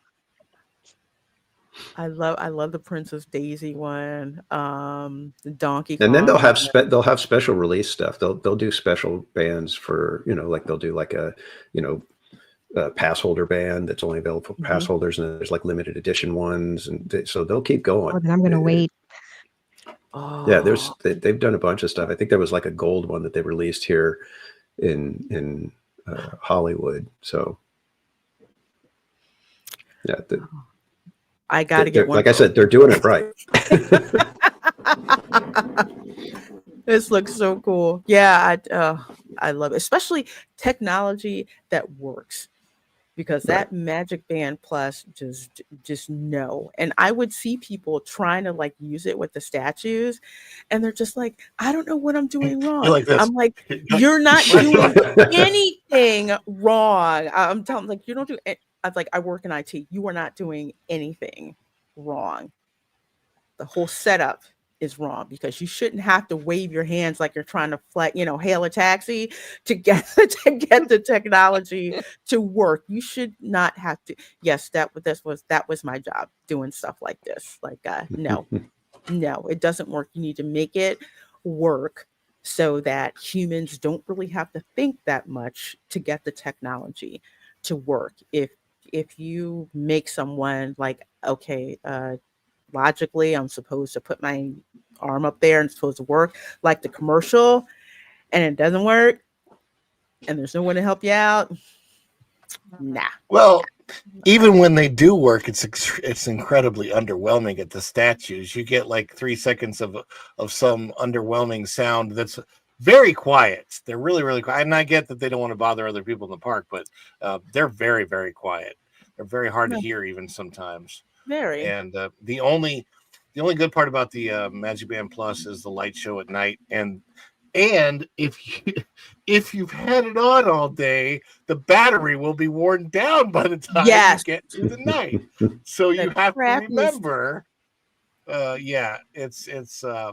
it's not bad if it's completely charged up and you enter the park at 8 p.m. That Magic Band frustrated me on so many levels, especially it's hard if you work in IT, you have to force yourself to not go to work literally when you go to a Disney park because their IT is just so I'm like, oh man, it's freaking awful. It's absolutely awful. But yeah, I saw what Erica put down here. Game over when and if they come out with a Yoshi sipper. LOL. Oh, you know it's coming. I know. I'm like, I wonder when. It's oh my gosh, it's coming. This is just like a small sliver sample of the merchandise that's going to be coming out. So the other thing is like this merchandise is literally popular with every generation. The kids now are playing Mario. We played Mario when we were kids. There's no it has gained in popularity over the ages. I don't think that Mickey Mouse has gained in popularity as much as this has, this IP. I think Mario is he ain't going anywhere, that's for sure. You got stuff built in for decades to come. Yeah, and another thing some people don't realize is that Nintendo has more worldwide brand recognition than Disney. And that's that's just a fact. Ron, I know you got to go, so can you tell people what you have coming up and where you can be found? Follow the Bradley's Fun. I was live yesterday, and I was on Rivers of America, Liberty Bell, Tom Sawyer's Island. That live is still up there if they want to go back and watch it. I'll be live again on Monday at 9:30 a.m. for the Daily Dish. It's every day, Monday through Friday. I've got to find something green to wear for Monday, apparently, because it's St. Patrick's Day. Don't wear orange. Wear orange. You'll get pinched. Yeah. And other than that, just family vlogs and more news commentary stories are on the way. So that's it. Follow the Bradley's Fun on YouTube and wherever you go on social media. You type it in and we're there until we start getting stalked like Kyle Palo. And then I'm going to have to back away and develop an ID like Pro does. Pro is much safer. Well, we, as always, love having you on the show, Ron. So folks, please do go subscribe to Ron. Follow the Bradley's Fun. Check out his content and have a great rest of your day, my dear. Stay safe from the pollen. All right, we'll see you. See you, Ron. Well, 115 of you guys watching between YouTube and X. So glad that you are here. Please do make sure that you hit that like button. Oh yeah. Let's see here. Isle of Burke. Oh my, is that a loungefly? Oh my gosh, look at the shirt. Is that a bag? I didn't even notice that. Yeah, it looks like a purse, like some kind of bag. Yep, I see the Loungefly logo. Yeah, there's the Loungefly, the Loungefly plaque. Yep. Wow. Oh my gosh. That's a cool looking bag. Yes, it is. I mean, Loungefly is known for, and I have to say, their Disney park stuff is not as, I would say, it's not really true to what their brand is, because their brand, they do stuff that's just insane with the bags and everything that they put out, especially like the purses or the side saddle purses, the details. This is what I know Loungefly to do. Who else would make a Viking boat bag? Right? Loungefly would do it. I mean, if that looks like it might be a crossbody, that would be something I could actually buy. Because I don't really do the backpack thing. Yeah. But But if it's a crossbody, I'd be like, I might have to get my first lounge fly. That's what it looks like with the adjustable strap Yeah, here. because it looks like the strap is on the one side and then it Mhm. swings around to the other, possibly. I don't know, but And what's cool about Loungefly is they make stuff for boys and girls. It's even a boy can carry in pretty much any of their bags. Yeah, they really do well with the pop culture, with the pop culture base, and what their clients, want to get. And a lot of these things are limited edition when it comes to Loungefly. I have a Shearer bag that they don't make anymore. And when I wear it to Universal, people want to know where I bought it. And I'm just like, I didn't buy it from here. I'm sorry. I had to buy it online. My sister comes to visit, and the first thing she does is appropriate my Shearer bag. And I'm like, you need to leave it here before you leave, right? So you don't leave with it. And yeah, I mean, look at they have the dragon tail hanging out of the backpack. No. This little dragon. Look at, oh my gosh, the shirts look amazing. The shirts, the hoodies, it's got that aesthetic from the cartoon. Oh no, I didn't see that. No, I didn't see the Light Fury. I need that. Oh my gosh, Toothless. You've got little baby Toothless egg. You've got dragon pillows. My niece would kill for the little eggs and the plushies. She'd want all of them. That is so cute. Dragon eggs. I'm going to get a couple of those so I can truly call myself the mother of dragons. That's what I want. Like for Game of Thrones, I'm going to get a couple of them and put them together.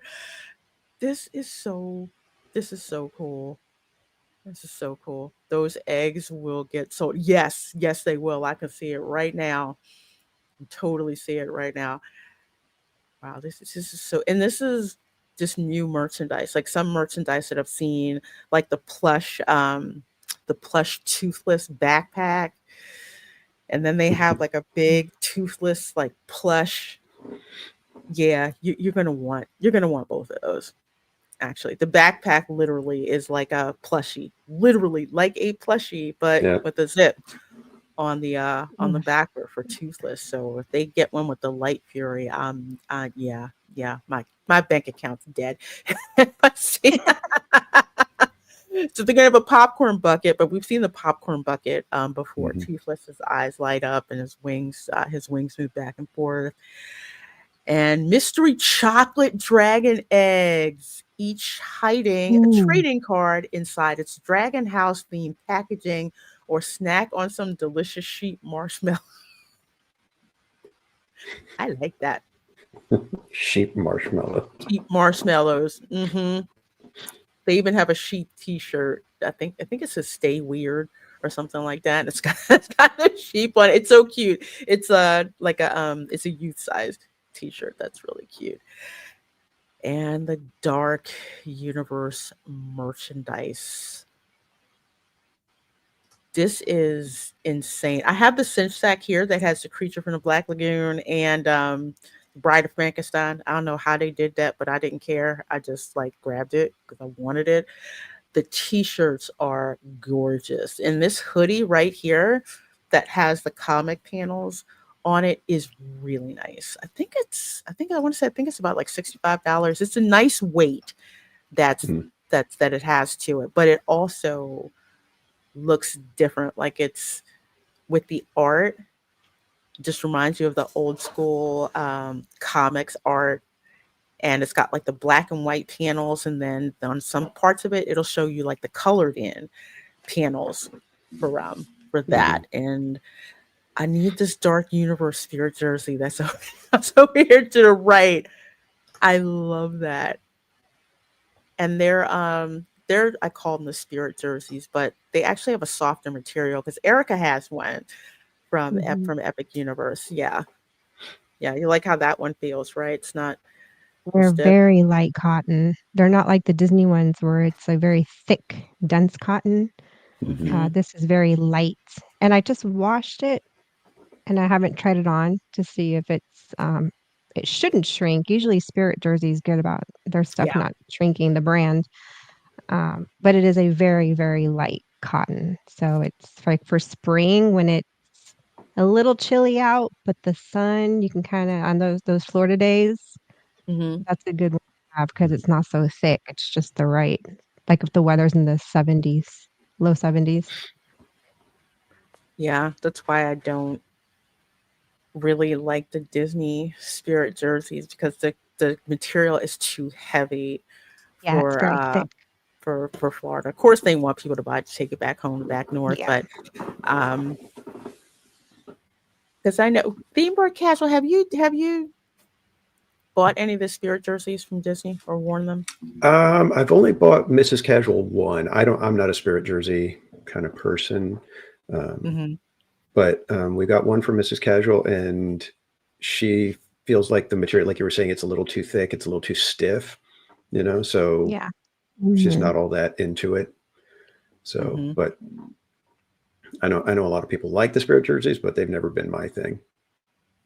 There's I wish actually they very would make, few that I even like the design on them. So, man.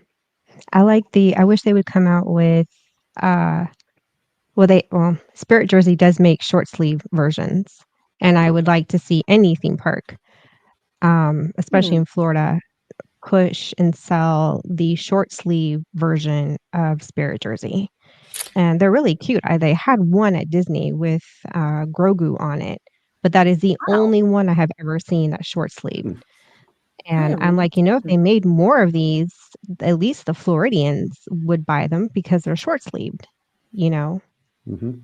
Yeah, that's like the problem. I'll see so many cute things, but they're all heavy, and Yeah. it's like I Mhm. wouldn't really wear them in Florida. And even if you live in even if you live in the Northeast, it's like still there's sometimes where it is hot, and I kind of like to wear it out. But Yeah.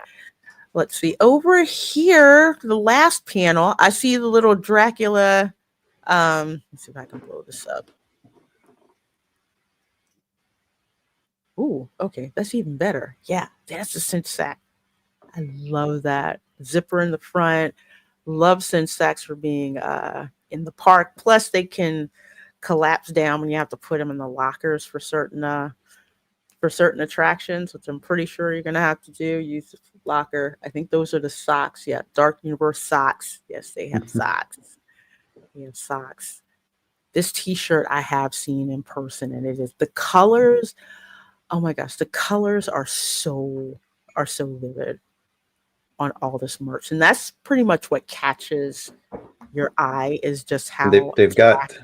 they've actually got Victoria Frankenstein on there as well. So they're already pushing, Hmm. very unique Mhm. merch. So Yep. I'm waiting for a movie to come out at some point about this new I wouldn't doubt it. story.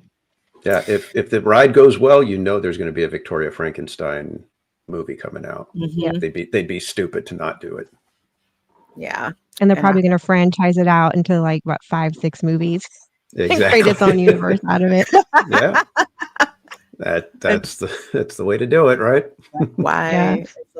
why not? And I mean, Universal, they basically originated the monster Yep. film, so Mhm. it's so cool having them go back and come up with this new character, which I'm very very interested in finding out more about it. Okay, this T-shirt, you make me feel alive. I need that. That's a good one. I like that little pendant there, that necklace. Yeah, It's unique, it's different. that's That looks like a probably from a mummy thing, doesn't mummy. it? Yeah, it does. Mhm. That looks so cool. Is that a wallet or like a change purse? The little coffin there? Hmm. I think so. Yeah, like a little wristlet. I'd like to see it open, like what it looks like on the inside. Yeah. And they've got, let's see, I don't know if that's a makeup. I don't know if it's a makeup bag It or a looks like clutch, one. but I like that. And of course, I love the creature from the Black Lagoon mug. Look at that. It's got the It's a handle. It's got foot. like the Gillman foot. Or I his still arm. have to get that Creature from the Black Lagoon back scratcher. It looks just like the hand for the Creature from the Black That's cool. Lagoon. That's what makes it unique. Like I've never seen a back scratcher like that. It looks so cool. It's stuff like that where you're just like, shut up and take my money, because it looks unique. It looks different. It's something that, you get to kind of connect yourself, to the films. And that's the thing about merchandise. We've been talking about this a bit. Disney merchandise used to have that pull factor that when you see it, you're just like, I have to have You have it. it. Yep. And now it's so, I would say it's so generic with a couple of bright spots here and there, but it's like it Yep. didn't used to be that way. And when you see people in the Epic Universe Preview Center and they see this merchandise,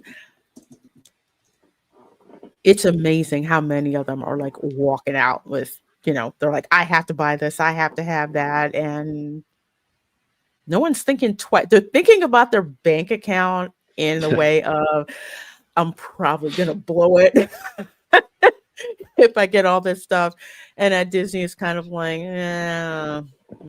I'm just gonna get me some iced coffee and go home. Iced coffee or a Dole Whip, and then then I'll go ahead and take myself home. BR Guy says, hi Lorena and everyone. Hello. My wallet is crying because it knows what will happen when I have the chance to buy that How to Train Your Dragon merch, and I'll be crying when I get to meet Toothless. Yeah. Yeah. It will.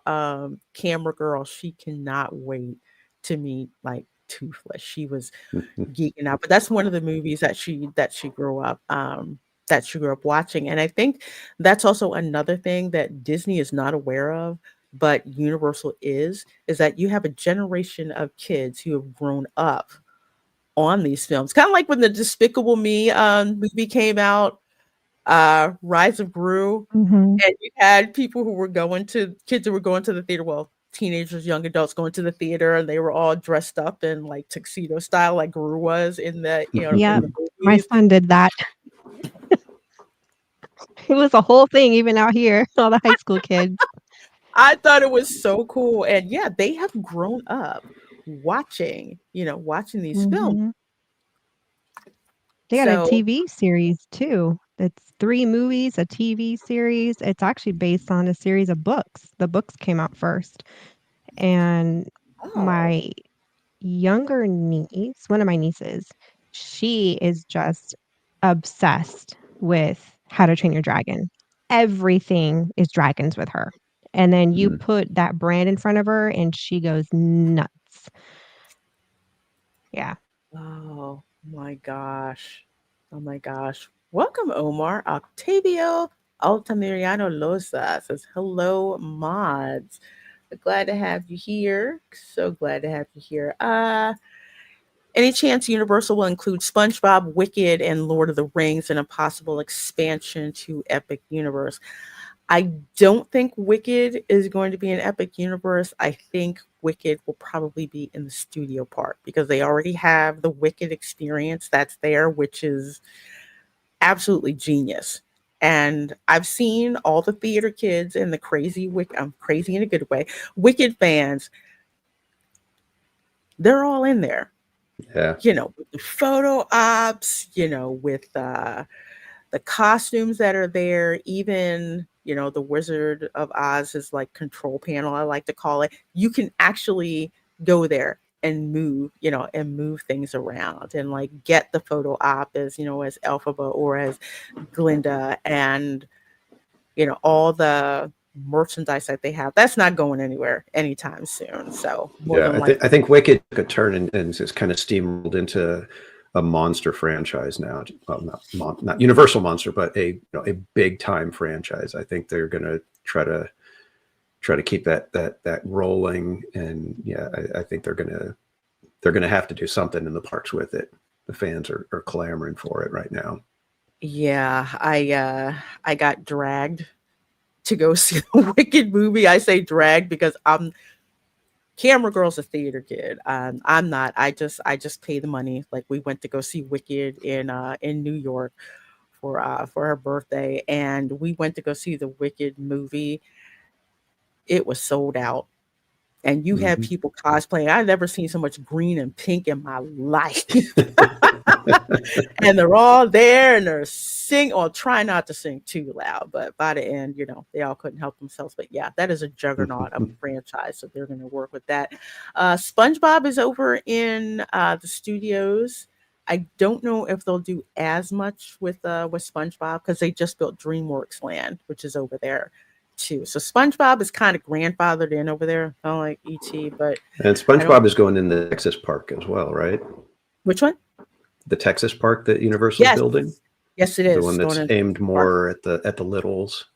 Hmm. But yeah, that one's going to have a heavy SpongeBob presence there.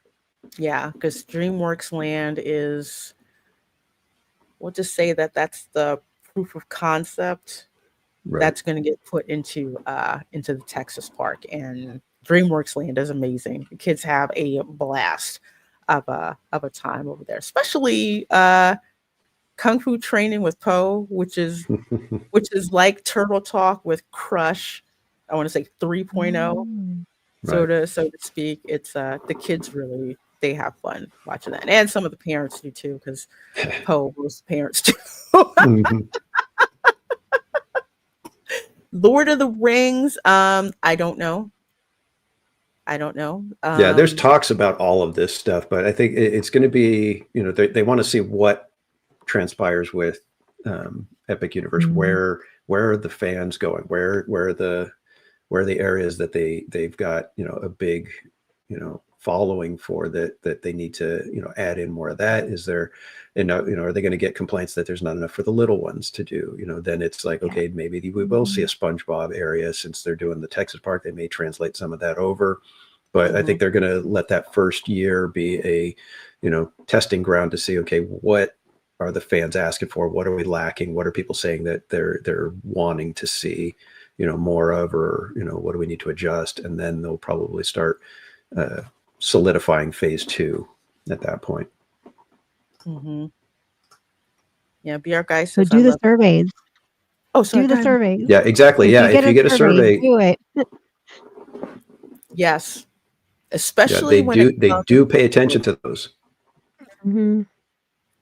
Yeah, Universal pays rabid attention, and if you've been doing their surveys, I would say over the past 10 years, they always ask how they compare to Disney. How much did you spend at Disney as opposed to Universal? What is Universal not doing that Disney does well? I mean, Epic Universe didn't just come out of nowhere. They have made it very plain that they're coming after Disney's market share. Yep. Too late. Yeah. It's already happened. Yeah. Mhm. And they haven't even spent the money yet. But all the reservations are made. Mhm. I don't see Wicked keeping up the hype after part 2 comes out. It's been on Broadway since 2003. It's just movie hype, I think. I wouldn't knock it Mm. Yeah.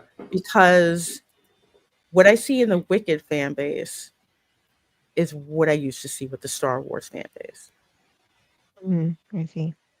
And if you're not like in it, it's like it doesn't really make sense. But the ones that are in it, again, they're like, shut up and take my money. I have seen Well, them go through the Wicked experience.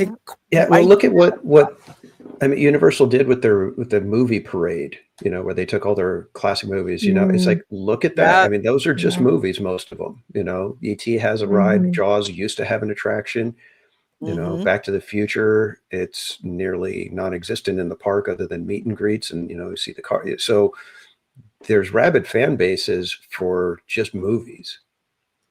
And Yeah. Universal would be smart to capitalize on as many of those as they can, even if it's not in a gigantic way, but having a presence in the park where those fans can satisfy those urges and get those moments that they're looking for. It doesn't take a gigantic franchise to necessarily or it doesn't take a gigantic effort to satisfy the fans. And that's where the Wicked thing can come in. And, if they do it right, it'll be a nice long-standing thing for fans that are, big on the movie and the play as well. Yeah. Even if they do the after hours and rotate through popular movies that have a fan base, because I wouldn't expect them to make theme park lands out of everything that has a following. There's only so much time or space and money, but they can translate all that into, themed nights, dark, after hour nights, and rotate. And there's a lot they can do and make money. Yeah, I'm hoping to get to the Fan Fest nights here in Hollywood. Got to see what night it is, but right there alone, if Universal pulls it off really big, there's been a lot of clamor among the Disney community that the after hours events at Disneyland, they're very hit and miss. And after how many they've done, it's still one of those things where the first night of the event is going to be very different than the second night, just because of how many things they were not prepared for. And whether that's, either, low attendance at something or gigantic, attendance for another portion of it, they always seem to be caught off guard in some aspect. And, fans are kind of, getting tired of it. I know there were just this last year, I know several content creators that skipped Oogie Boogie Bash because they felt there was not enough new stuff for them to check out. So they completely skipped going to Oogie Boogie, which is saying a lot, if you're going to skip and that one's their marquee after hour event out here.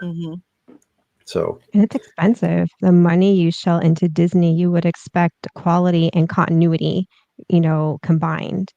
And when it lacks both, it's like you start to question how am I going to spend my money? Right.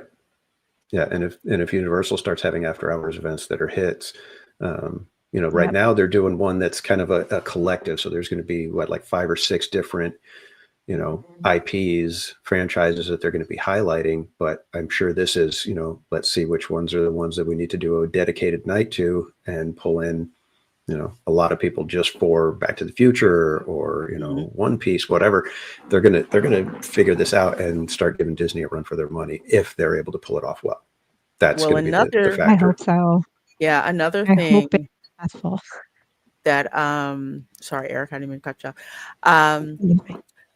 Another thing to keep in mind, and this flies under the radar. Don't discount the anime community, because with that event that they're having, I think it's like Jujutsu Kaisen, I think it's Demon Slayer. They have like a whole anime component which is going on with that. And the only place you can really get anime at Disney is at the Mitsukoshi department store in the Japan pavilion, and they sell a ton of it. That place has been grabbing my money since I was a teenager, because everybody wanted to go over there and get like all the anime and the manga and like the shirts and the swag and the Hello Kitty, all that stuff. But at Universal Orlando, they do sell One Piece merchandise, Jujutsu Kaisen merchandise, Demon Slayer merchandise, My Hero Academia merchandise. So that's a big thing. So if you tap into the anime market, which is just getting even more and more popular over here in the States, that is really going to be something. But speaking of Disney, I wanted to bring up some happy news about Disney, which is the foodie guide for 2025. And this is for Disney eats that are at Disney World and also at Disneyland. As y'all know, I'm quite the foodie. I like looking for disrespectful treats.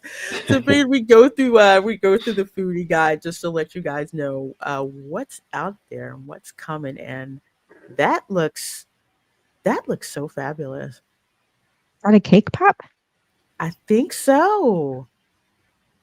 That one is a cake bar. Yes. Chocolate or vanilla or both? It says mixed berry mousse combined with vanilla chiffon cake. Ooh. I don't know about the berry mousse, but the vanilla chiffon cake sounds good.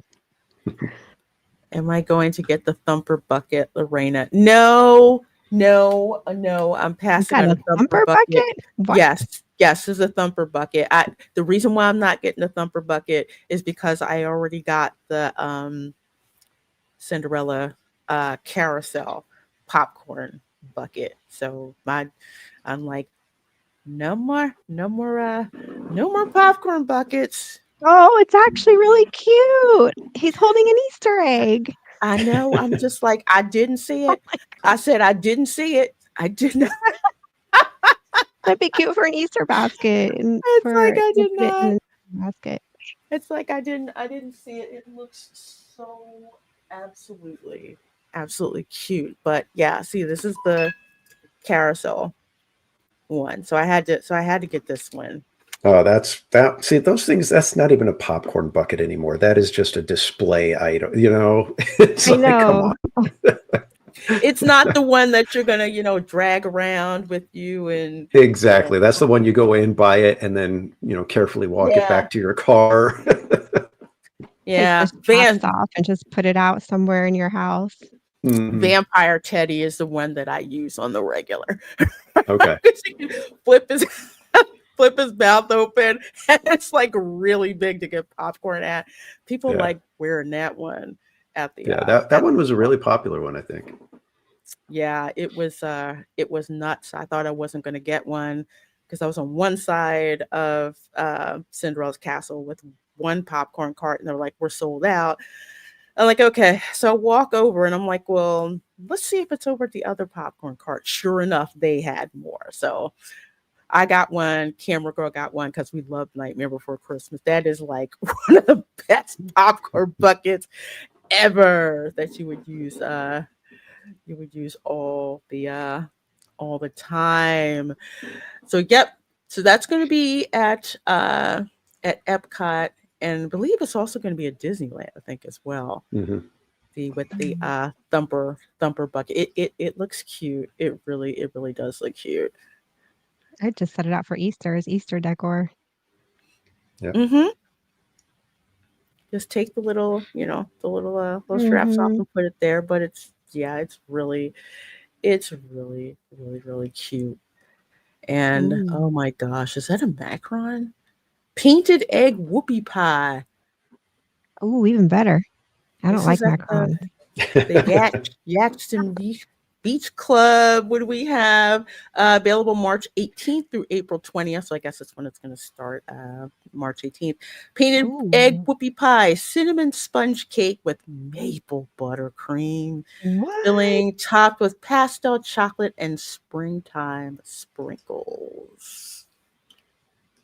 Oh.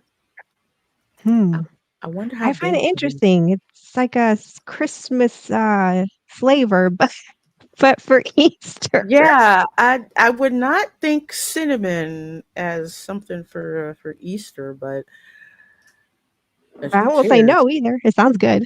Good. A carrot cupcake with cream cheese, buttercream, chocolate cookie crumbs, and spring sprinkles. Yeah, I need that in my life.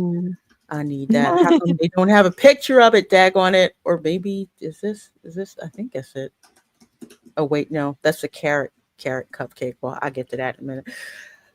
But let's see. All of these at the Grand Floridian at Walt Disney World every year they have like a little, I call it Easter treat hut. It's not the gingerbread house, but it's a nice little cottage, and they have like handmade treats and everything that's there. The pastry chefs at the Grand Floridian are absolutely amazing, and they sell these treats. But not only that, but they will have these Easter egg displays made from chocolate.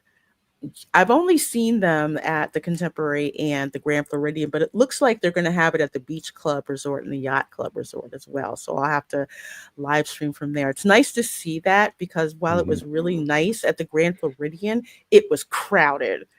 And it's like you could hardly move around because everyone's trying to get pictures of like all the chocolate eggs. Do they do that at Disneyland? I was going to say, I don't think they do that. I don't think that. I think that the thing that the Grand Floridian usually does is like one big display of some sort of a, confectionery style concoction. I think they did like a Rice Krispies Millennium Falcon scene for Season of the Force last year. So I think that's pretty much what they do out here. Yeah, it's amazing, the detail that they put. They had one egg where it was like 101 Dalmatians, and they literally had 101 Dalmatians. The scene where they're watching TV, that was insane. I'm like, how did they do that? It's amazing. Let's see. Disney's Boardwalk, so the Boardwalk Deli, painted egg whoopie pie. So that's the one we talked about. Carrot cake. So this is at the Contemporary. Carrot cake with cream cheese, buttercream, chocolate cookie crumbs, and spring sprinkles. I think they repeated that, but yes. That is going to be, oh gosh, it's at the Contempo Cafe. So that's the quick service eatery over in the Contemporary. I'm a big proponent of not eating quick service in the park at the Magic Kingdom. Just go to one of the resorts to get away from people. But at the Contemporary, there's so much space, which is why I like it. So you can get that from the Contempo Cafe, and so now they're going to have the Easter egg display in the lobby starting April 1st. Cool. So it looks like that's Mr. Potato Head, and you've got Vanellope Von Sweets from the Sugar Rush game. What is this? Okay, so this is from Gasparilla Island Grill at the Grand Floridian. That's another one of my favorite quick service places to eat because you can actually see Cinderella Castle from there. Which is really nice. And if you want to watch the fireworks, great place to watch the fireworks without the stampede of people in the parks.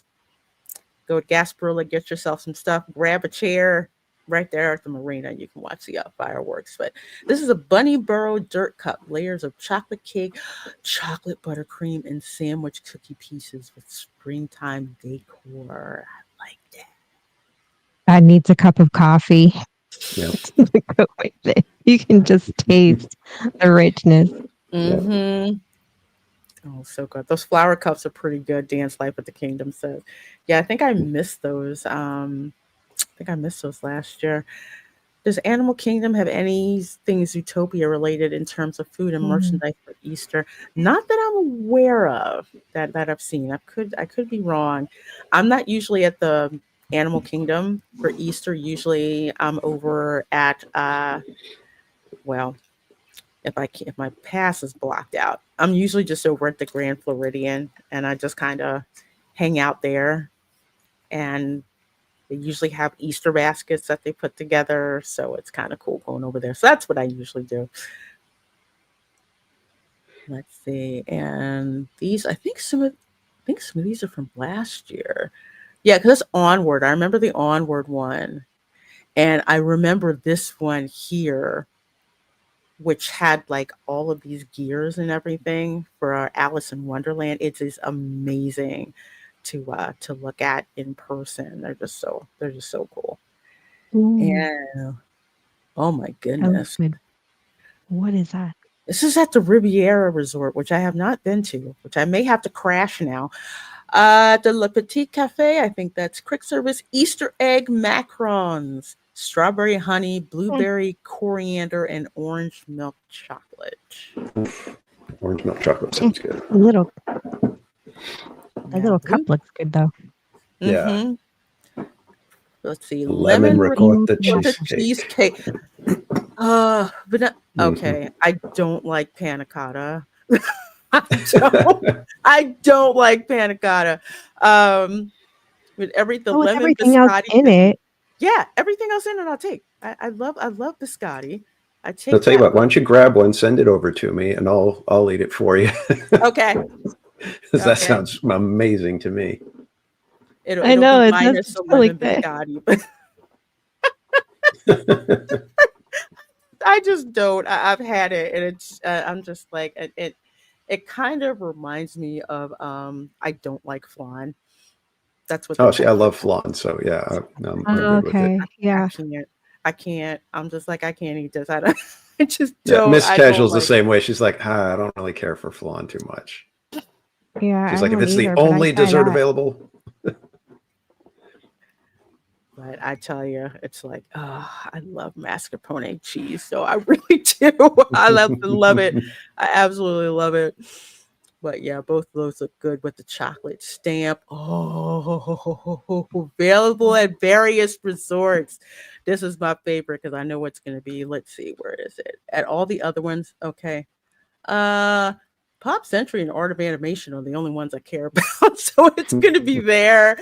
A Thumper carrot cake. Look at this with cream cheese, buttercream, and this lovely like little white chocolate dome they've got there. That looks delicious. I love carrot cake. I haven't had it in years, but I do like it. I love it.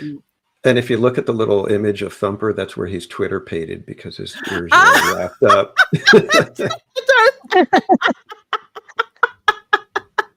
What's Twitter pated? Yes, Thumper usually for Easter you will see a lot of Thumper. Yeah. You'll see him, especially his little topiary over at Epcot. So it's so cute. So that looks delicious. They're not dropping prices, but I would not be surprised if this was like $7. Yeah. I'm just they're with Disney desserts, that's about where it starts with their cupcakes and stuff like that, like $7 and up. I remember when they used to be $4 for a cupcake, but I usually give these more leeway because they're seasonal. Mm-hmm. Also, if you actually can see them making the treats and desserts and stuff, that's a plus.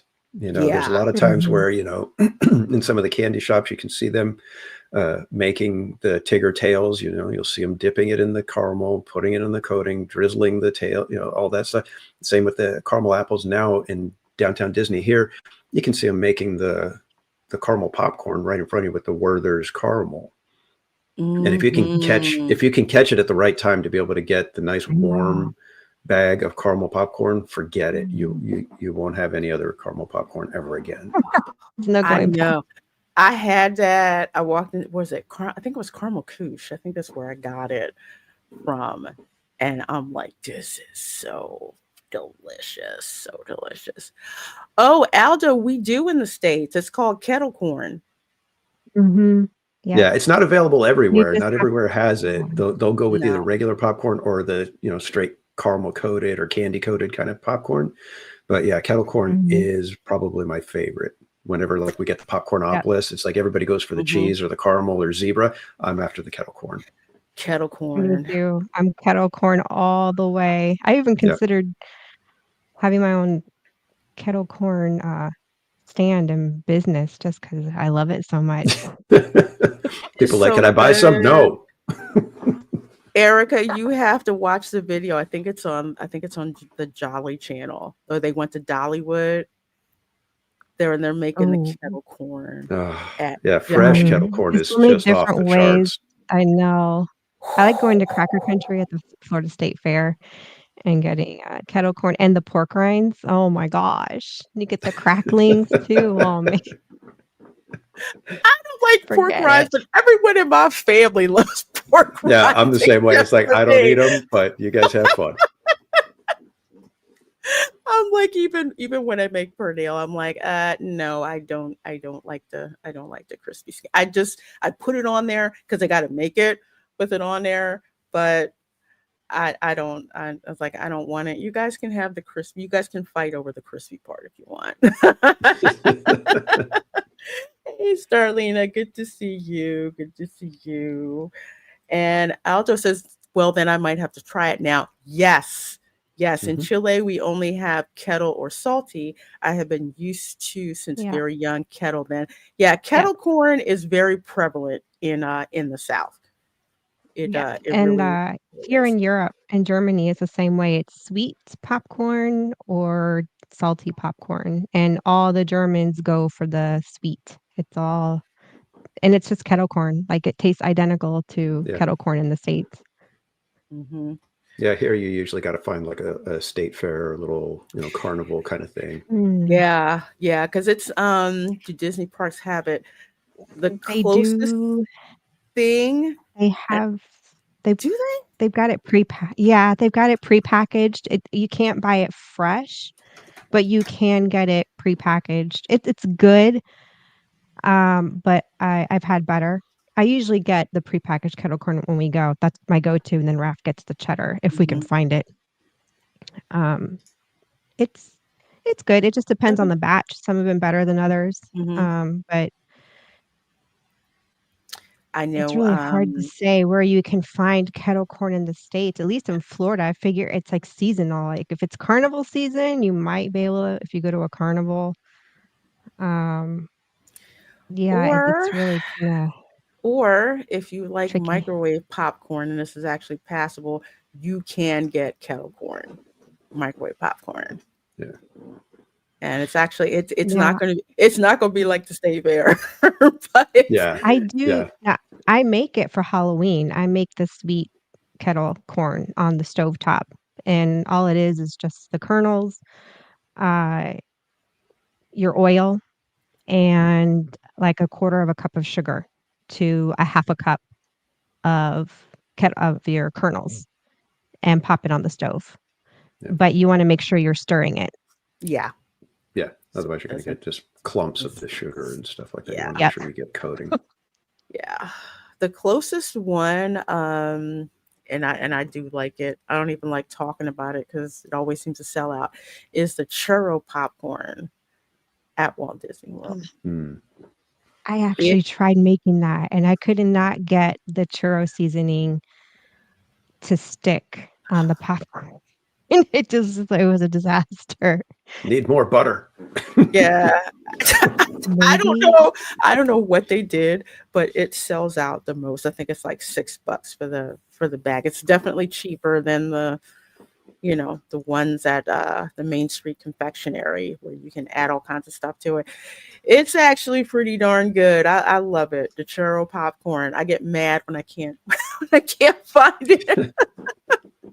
But that's like a good methadone for kettle corn. It's sweeter than kettle corn would be, but still, if you got like the cinnamon churro dust. If you've ever had churro before, that cinnamon churro dust it's all that. It's like sweet Cheeto dust. Well, not like Cheeto dust, but you get my point.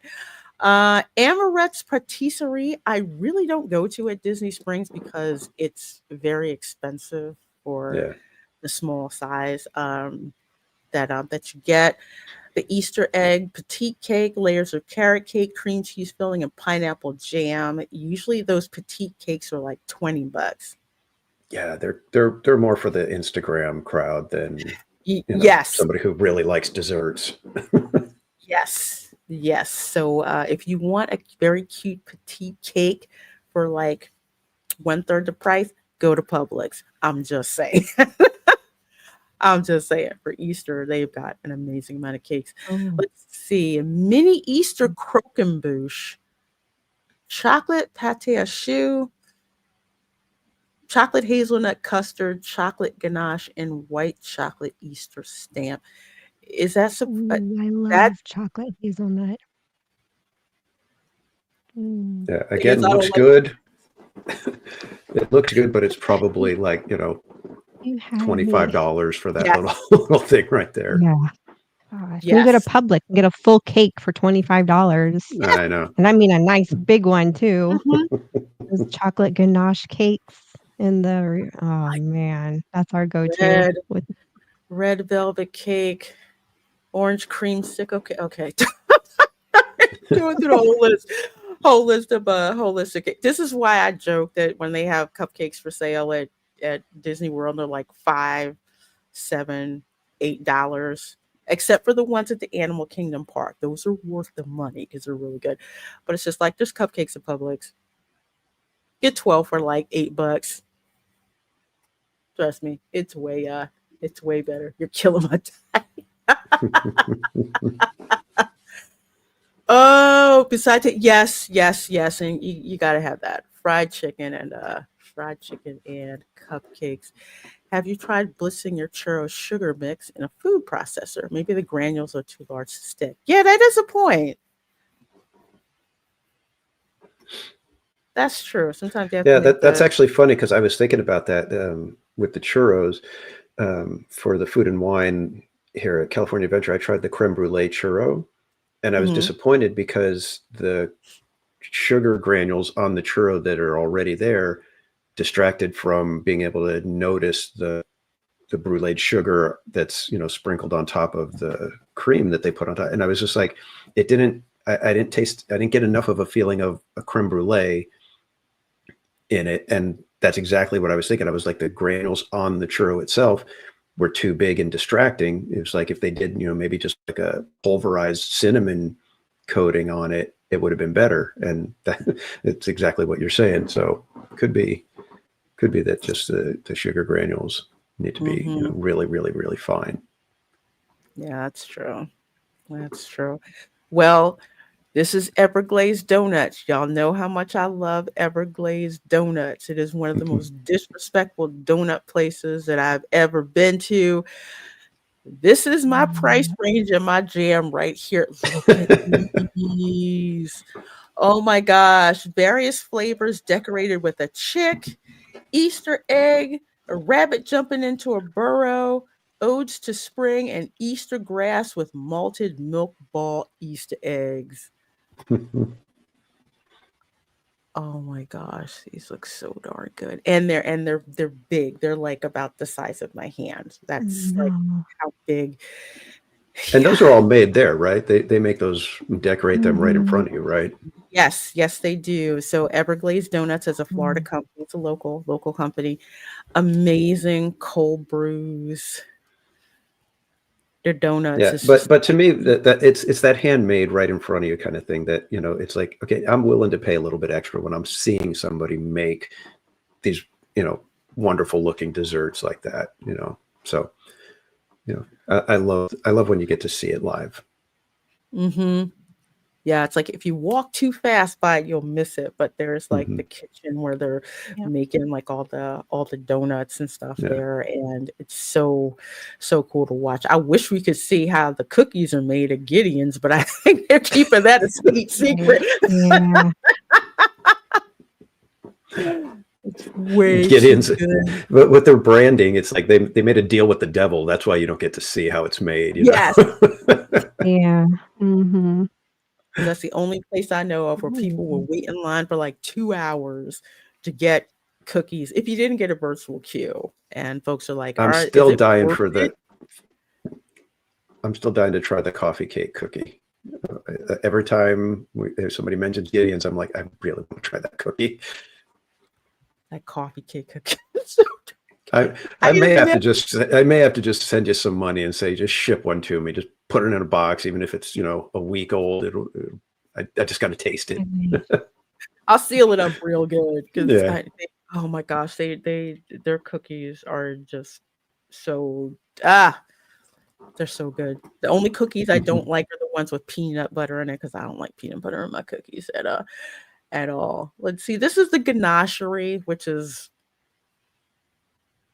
like Amaret's, really, really pricey chocolate. I don't really go there, but it's nice to look at stuff. Mickey chocolate bites, solid milk chocolate with orange crispy pearls and dark chocolate with strawberry crispy pearls. You've got a peanut butter and marshmallow pop. Not for me. I just don't like peanut butter in it. Peanut butter ganache layered with vanilla marshmallow covered in milk chocolate and caramel crispy pearls. That's in the middle. And a milk chocolate bunny pinata. Milk chocolate shell with jelly beans and marshmallow treats. So yeah, these are pricey. We're talking like $15 and up because it's small batch chocolate. Smells good in there, but it's like it's really kind of pricey. Ooh, is that the gray stuff? Is that the gray? That's that's the gray stuff. Oh, I don't think I've tried the gray stuff yet. I can't remember if I've even had it. I need to probably try that one. Yeah, it's delicious. You can yeah, I know. Ask you don't believe me, ask the dishes.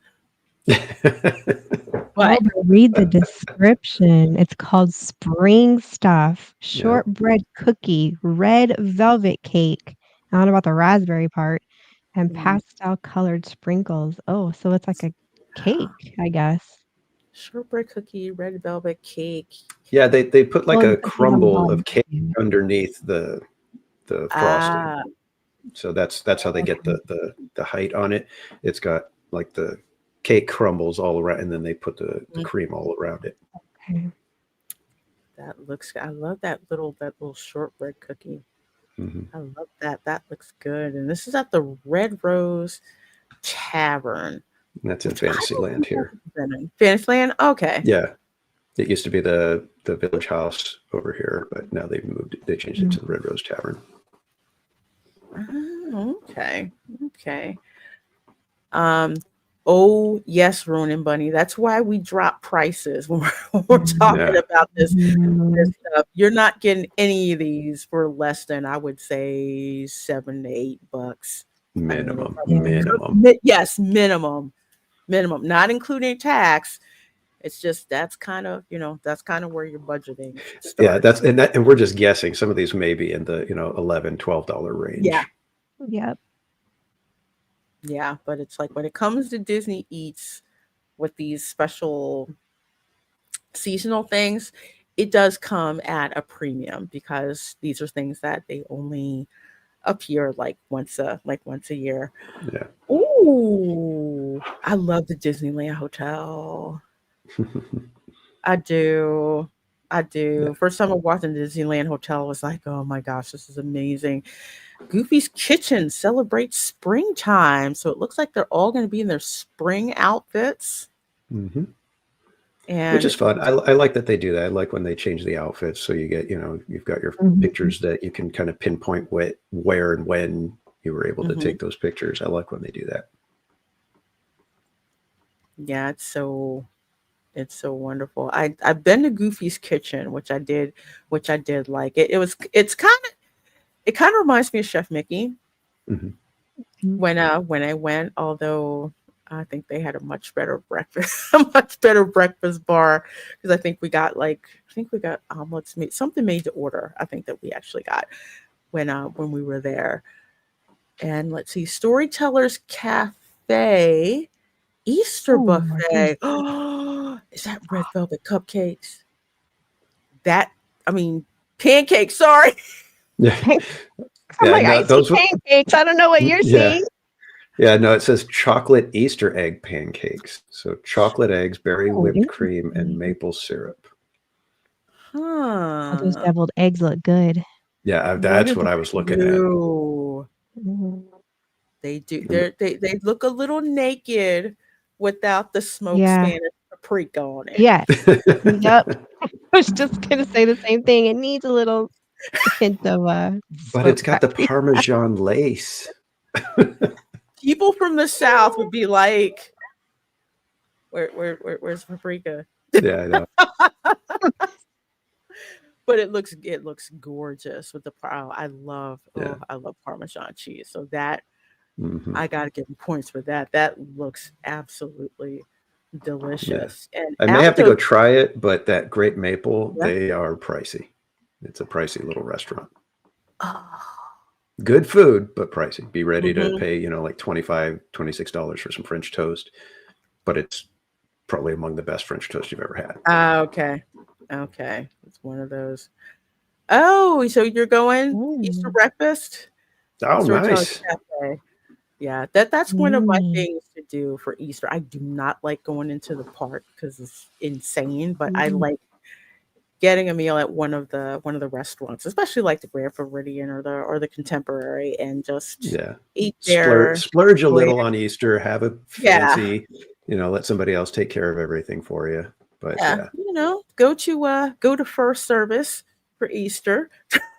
You'll get better parking, Yeah. and you know what I'm talking about, right? No, well, I work parking lot at my church, so I'll be there from probably like 6:30 a.m. till around, 2:30. Oh my gosh, God bless you. Mm. We'll literally be God. dealing with probably, I think they're estimating about 16,000 people over the course of Friday to Sunday. Yep, that's I about believe- right. Like my pastor Christmas and said. Easter. Yes, Yep. the CECs are coming, and we're happy to have them. But it's just like it's like we're blessed that they're there, that they decide, that they're there. But for church regulars, we're like, okay, we got to change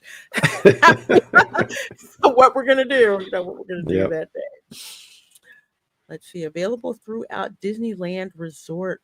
Ooh, now this We got Rice the Krispie. little This bunny was butt. this was actually at Walt Disney World a couple of times. I tried it, which was really cute, but I have never seen the chick cake pop, which looks like it's vanilla cake pop dipped in yellow colored chocolate, decorated with orange M&Ms, milk chocolate, candy feet, marshmallow wings, dark chocolate eyes, and an orange colored beak. That actually looks different. I haven't seen a cake pop like that. Yeah, it's adorable. Yes, it is. It's a bunny butt. Yes. I called that. I could call it the bunny butt cookie because that's exactly what it looks like. You ever been bunny butted by a bunny? No. Oh yeah, that's the thing. When they get mad at you, they'll turn around and they'll plop their little butts. Boom. And that's their way of saying screw you. Yep. I mean, my sister's had a few rabbits, Oh and my gosh. she would get bunny butt if they weren't fed on time or they weren't getting enough attention. Yep. They just turn their back on you. Mm-hmm. I've had one scratch me before. I'm like, oh, Ben's can do that? Oh no, yeah, their claws can do. Yeah, they can scratch. I had a bunny for a little while. Oh my God, they're so much fun though. So much fun. And you can train them in a litter box. Give them like a little, get the litter box, but fill it with the cedar shavings, and they'll go in a litter box. Yep. Mm-hmm. Oh, that'll work. Although they still do the little run around, like they'll like blaze around the floor, and you'll see little poops flying out, and you're just like, oh, come on. Oh my gosh. Do you guys have the park bunny rabbits over in Disneyland? I don't.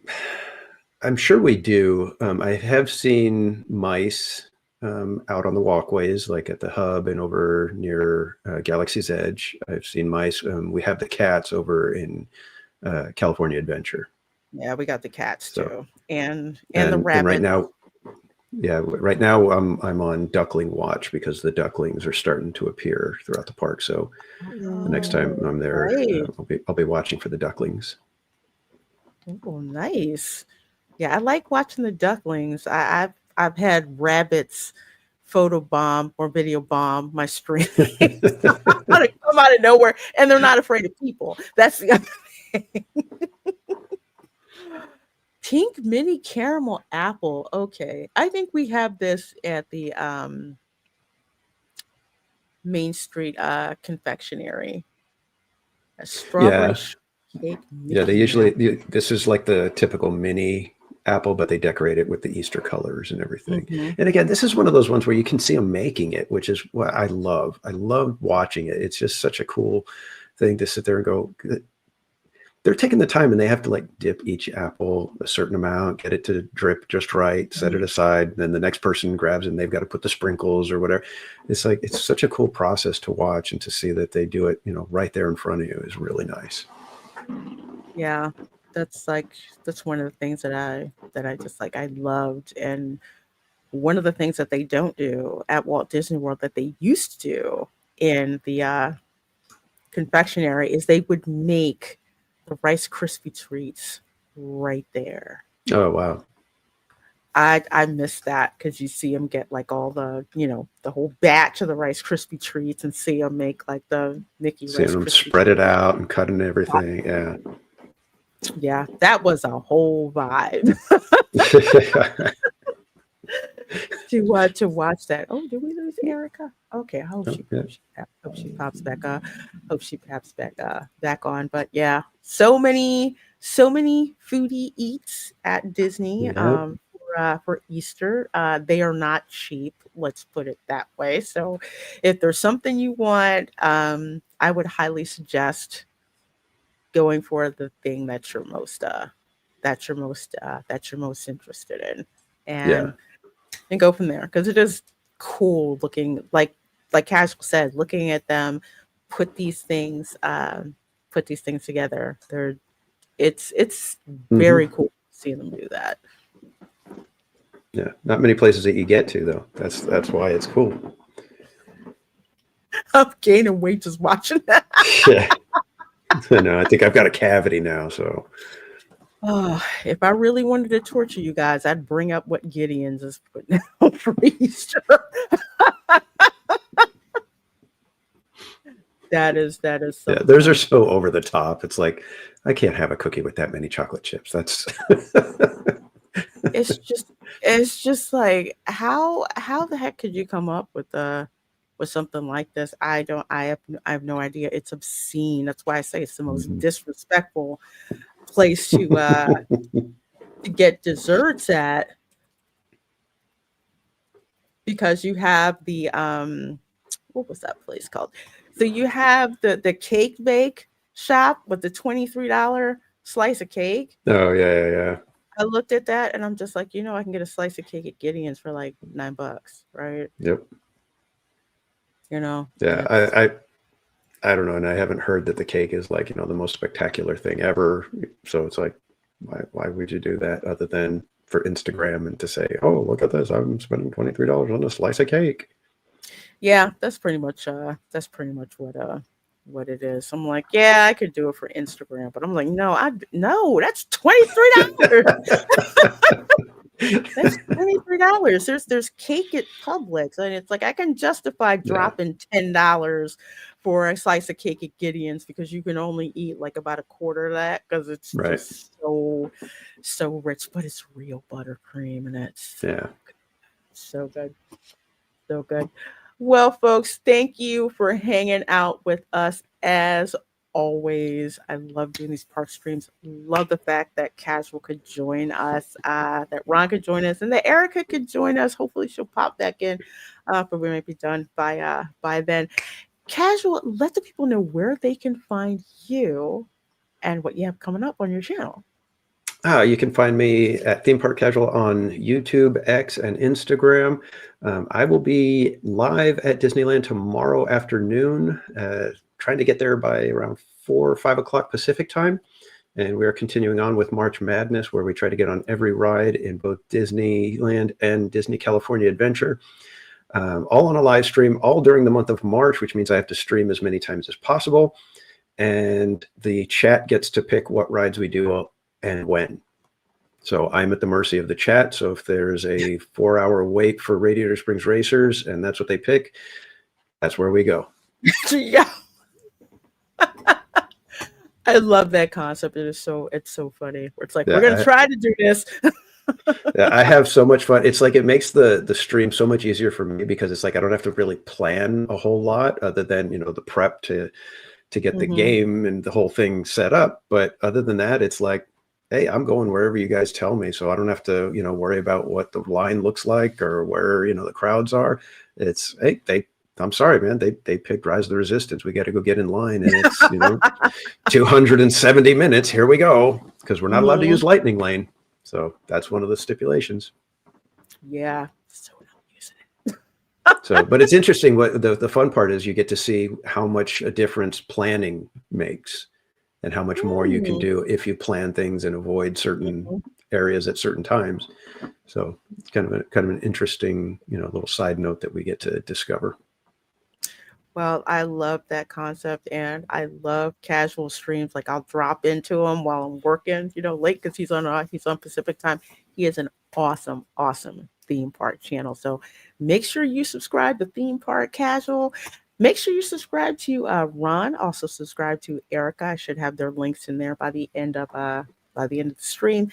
As for your girl, let's see. At 4 p.m. Eastern, I'll be over on Retro Nerd Girls channel for a watch party of Speed. Cannot wait for that. And then on my channel, watch party for Starship Troopers. Ooh. Yeah, I'm aware of the remake. Not really thinking about that. So we're going to be watching the 1997 version of Starship Troopers, one of my favorite films. We're going to be watching that. Sunday, of course, is the Welcome to Florida show. We're going to be doing a little bit of history. We're going to talk about the Irish in Florida. Bet you didn't know about that. So we are going to be we're going to be talking about that. And for the rest of next week, as it's spring break, I'm not really going to be streaming. Camera girls on spring break, so I'm going to the parks with no streaming, with no streaming. So it's her choice, and after that, I will be back by Friday. So thanks as always, you guys, for being here, hanging out with us. We sure do appreciate your time and watching. Please make sure you thumbs up this video. Make sure you subscribe to everyone here on the panel, and we will see you all next time. Bye. See you, kid.